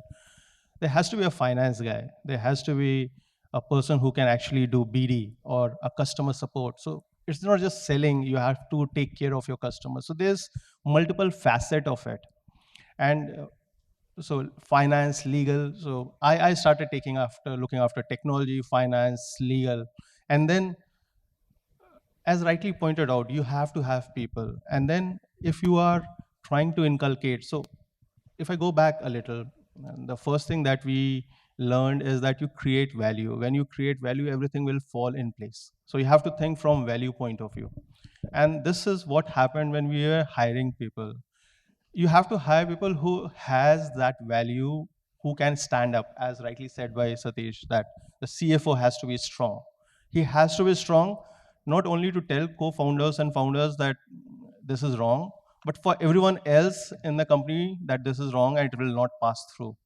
So even if I have a CFO who is not looking at things and it is coming back to me and I'm trying to do a compliance, it's not helping. So the first part is that whenever you're forming your team, it has to be a strong team. And yes, in forming the team, we did make mistakes. People did came in and went out because of these issues. And I guess that is very evident. No one can just hire a perfect candidate. But that is the basis of it. You start everything as a centric, and then you decentralize. You start having people who can take up those roles and diversifies. So that is what happens, and this is where corporate governance or the independent boards also come into picture, where they can show you a light what is happening. So that's my take on it. Thank you, Amit, and I'm loving it, and this is so exciting. But I'm going to go around the room and see what does our esteemed audience have for the panelists here. We would just one thing, before we open it for the audience, just based on the experience that we've had over the last 5 years, and now we are a Sunicon, so we'll become a unicorn very soon. Few things that are very important, which I feel I would like to share since we have this platform, which any person starting up should do, right? No need. In the beginning, in the first year, 1.5 years, you might not be able to have access to the kind of people you want on your board. You might not get a good CFO. It comes at a cost, etc., etc. But there are few things that you can really do, right? Even with a small team. As rightly mentioned by you, have a value system in place, right? Have a code of conduct in place, right? Have some broad understanding of what is right, what is not. Have a broad understanding of ethics in place. And definitely have a whistleblower policy in place. These 4-5 things do not require you to take any professional help. This can come, you can take a value system like we worked in Asian Paints. We took the value system. There's nothing to be shameful about it. So it was a gold standard of corporate governance. And over a period of time, if these 4-5 things are in place, corporate governance on a broad level is just a reflection of how you have practiced these things. That's what I wanted to add. Sorry. The challenge is, and I can't resist it, Oscar Wilde said that morality is a private and costly luxury, right? And I'm also reminded of what Ernest Hemingway had to say when he was asked about this. He said, moral is what you feel good after, and immoral is what you feel bad after. So I guess it's the moral compass that is the most important thing. But the challenge today is that that line is very thin and it's a very gray area, and that is where perhaps a little chiding, a little nudging, and a little bit of hand holding is needed. All right, so we are now going to be moving to the audiences, and yes, please. So could we get the mic right here in the center?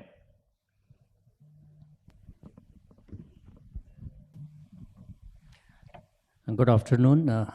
I come from a corporate company, so and we have this what you can say very much interest in this session because how startups can be utilized by corporates.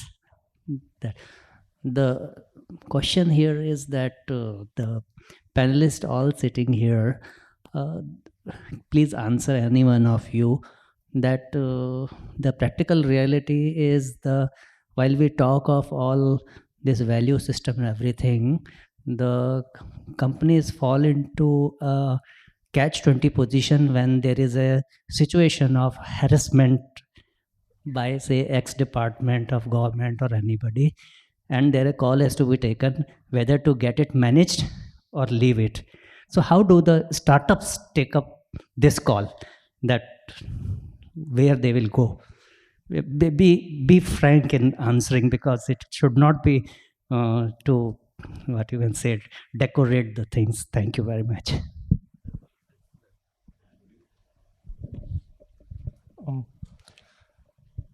So I guess what is said earlier by Satish and all our panelists, it is a value system. It doesn't make a difference whether it is a startup or a corporate. So in fact, what you're talking about is is there some of this situation is faced by us, and we took a very stringent call. And that is where the value comes from. You cannot just have an eye and say something and do something. So for us, it was never a question. I mean, there was no ambiguity into it. So if I may. Yeah, please. Yeah, sure. So talking about harassment in general, so I'm sure any company which is into 5.5, 6 years of existence would have faced this kind of issues. We have also faced it. There's no denying about it. We have a POSH committee, Prevention of Sexual Harassment Committee, which includes eminent people who are not a part of the organization, right? As per the law that has been laid out by the parliament of this country, which came from the Supreme Court judgment and Vishakha Guidelines, Prevention of Sexual Harassment Act at Workplace. So your question is right, and we have seen many instances of startups not handling these cases well, right? We, as an organization, we are very clear कि जो POSH का recommendation होगा वो करना है, right? And we cannot have two ways about it. With value system, you cannot get creative, right? Because people are watching you, people are observing you, and startup ecosystem has learned it the hard way, right? We all know a very famous case of a co-founder being ousted by a very big retailer, right? It cannot be any bigger than that. And I think over a period of time, the startups have also matured. Since as an organization, I cannot only take my example and say कि नहीं हम करते तो सब करते हैं, right? But what has happened over a period of time is there have been precedents, there have been cases, especially after the Me Too movement, where now organizations have clearly drawn the line, is what I feel, especially the startups, where they want to handle it as per the procedure laid down in the law, and they clearly want to show the action that is being taken, right? Well, justice should not only be done, but seen to be done, right? So I think now a lot of startups are following it. What has also happened is that there are a lot of serial entrepreneurs who have now started on their second, third, fourth journey, and they have learned from probably the errors that they made in handling such situations in the past, and they're definitely trying to change it, right? Probably Krippy, you can I add think your that was pretty raw, and thank you for being forthright and candid about it. Yes,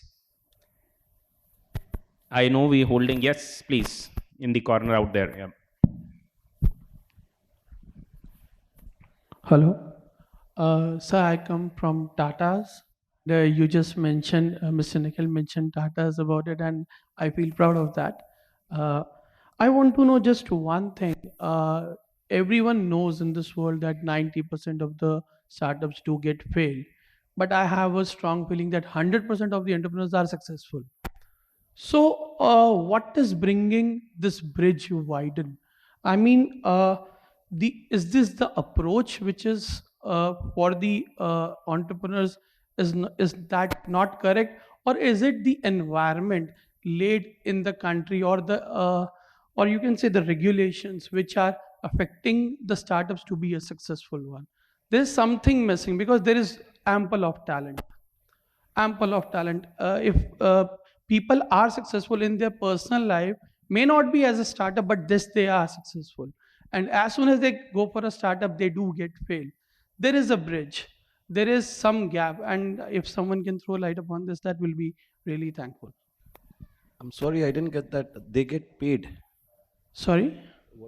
So he's saying, how do you bridge that gap that Yeah. people who are otherwise successful in one or the other walk of life, when they undertake entrepreneurship, more often than not, they go on to fail as the society looks at it. And so, is it the environment or is it the approach? What is lagging? Being the successful entrepreneurs, having successful startups. I just want to know about that. So, if I could answer it, Satish is probably the most successful here, so he can take it up after me.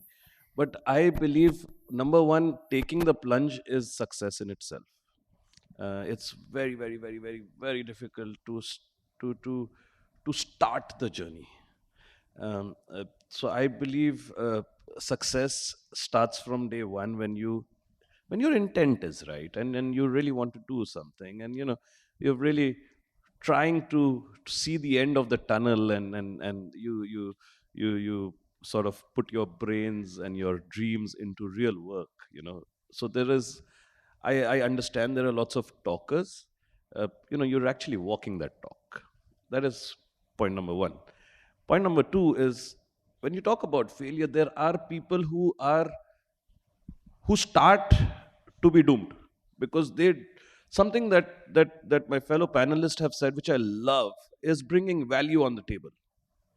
They don't want to bring value क्योंकि किसी और ने कहीं और किया कुछ काम, they believe it is right and they just cut, copy, paste, or they're not here to bring value, they're just here to come make a quick buck because somebody else made it. So if you really bring value to the table, and if your problem statement is right, and you're really working towards the solution, maybe it's not instant gratification, maybe it is just a gestation period, but I don't see any reason why, if your intent is right, your problem statement is right, your approach is right, I mean, I don't see any reason, and there is no metrics for success, right? For me, if I spread myself across India, I forget about my balance sheet, but for me that is success. For somebody else, it could be just one city. So you can't put that metrics of success. But I believe if these 2-3 things are looked after, and you don't एक साल में billionaire बनना है, if that is a success, okay, 5 साल भी लग सकता है. But if you bring value, if you bring a problem, if you bring the right intent, there cannot be failure for sure. I mean, that's just my take. So, sir, when you qualified that question, you actually answered it, right? Societal norms के हिसाब से. So, wealth, when you say 90%, I would qualify it as sir qualified कि कितना startup wealth बना पाता है. Probably that number is less, but as my fellow panelist has pointed out, success तो है, and मतलब whomsoever has decided to start, वो अपने आप में एक success है, right?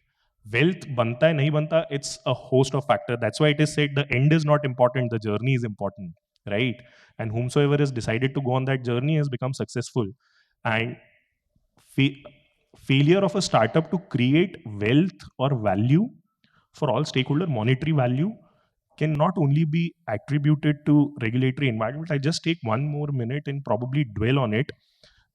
In 2014, there was a very infamous incident where unfortunately uh, there was a harassment of a woman in a cab aggregator company. There was another cab aggregator company. The guy flew from here to US. Everything was hunky dory. Cab aggregator was the thing at that time, right? He had this meeting lined up with this VC, and this is what I've read in Economic Times. He had this meeting lined up. When he landed in US, the entire scenario had changed because of this harassment. People had come to know that cab aggregators don't own the cabs. Delhi government had said we might cancel the license of cab aggregators. He had some 100 calls and no VC was ready to meet him. Right? He was the biggest cab aggregator in Bangalore, biggest cab aggregator in Hyderabad, ended up selling it to Ola. Right? So what was wrong? Nothing was wrong. A lot of time it's about luck, being the right person in the right place in the right time. Luck can be in many forms, and obviously God has to be kind, right, for you to make wealth. And I would add to it, luck only works when you work hard, right? So entrepreneurship is not something easy. You just start a company and have something, have 10 employees, and you've got some funding from somewhere. Firstly, not all startups are funded, right? Only few of them are. So if you are ready for a journey which is going to be crazy, there is going to be badness, there is going to be loneliness, stillness, welcome aboard. I think we have time for just about one more question.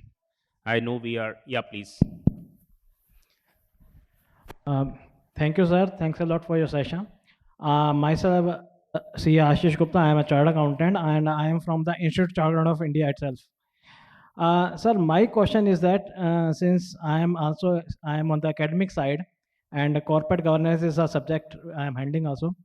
What I have observed in a startup, I think there are two challenges with the founders.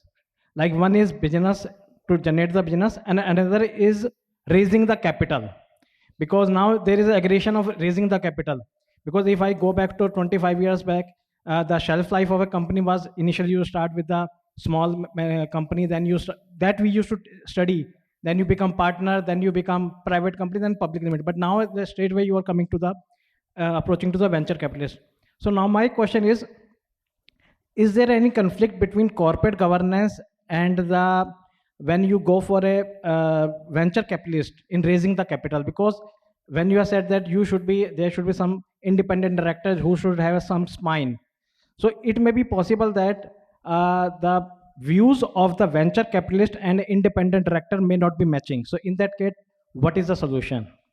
Because sometimes the independent director saying, okay, you cannot go for this funding because it may be later on. But you may be interested that of course it is an easy way of funding, so we should go for the same. So what is the solution for this kind of a problem? There is a conflict of my question is that. So actually, if you ask me, funding raise karna, nahi karna is the decision that has to be taken probably by the co-founders, right? Or the people who are running the business, correct? Independent director can have a view, a very strong view. If the view is backed by a legal basis, so usme there are no two ways about it. That is the role for which the independent director has been hired, right? Now, if the view is to go with a particular VC or not, you can always have a resolution. You can always have a majority voting, right? Because any which way, when you have to take the funding, right, you will have to go via board route. You will have to take the approval from the board, correct, sir? So वहां पे एक independent director के opinion से वो resolution pass होगा नहीं होगा share holders से, वो आपको देखना होगा, right? Now if there is anything that is related to any statutory responsibility, obviously it will not even reach the resolution board, correct? The decision has to be taken by the ओसी और EC जैसे आप कह ले, operating committee या executive committee जो भी है, या ऑब्जर्वर्स हैं बोर्ड पे, वो लोग ले सकते हैं, and then the board can take an inform call, correct? Board can also, so agar independent director is being, or the director in the board is being represented by an existing VC or a PE, so always these companies will have ROFR, right of first refusal. So either I come with a value with an investor and you exercise ROFR, perfectly legal, perfectly within your right, perfectly within your ambit, right? So these things have to be handled in a nuanced manner where actually, ठीक है, theoretical लगता होगा, but आपको win-win draw करना पड़ता है. That's where the metal of the co-founder comes into the picture, where I'm able to take everybody on board and move ahead, right? But what I very strongly feel is that any institutional investor, when he comes in, right, he adds a lot of value through due diligence, right? Tremendous value through due diligence. And once these people come in, a lot of professionalism and a lot of value gets added in form of corporate governance. जैसे बहुत simple चीज है, auditor appoint करना, auditor को 3 साल में change करना, internal audit के process डालना, ये सारी चीजें कोई भी basic, मतलब family office भी अगर आता है, तो वो भी ये सारी चीजें डलवा देता है. Good. All right, people. So, in the interest of time, and especially because we kind of holding up between the hopefully very sumptuous lunch and now, these are the very short points that I had noted for this session. Are you going to be doing this? All right. So the buck very clearly for setting the right organizational culture stops with the founders. I think very, very clearly.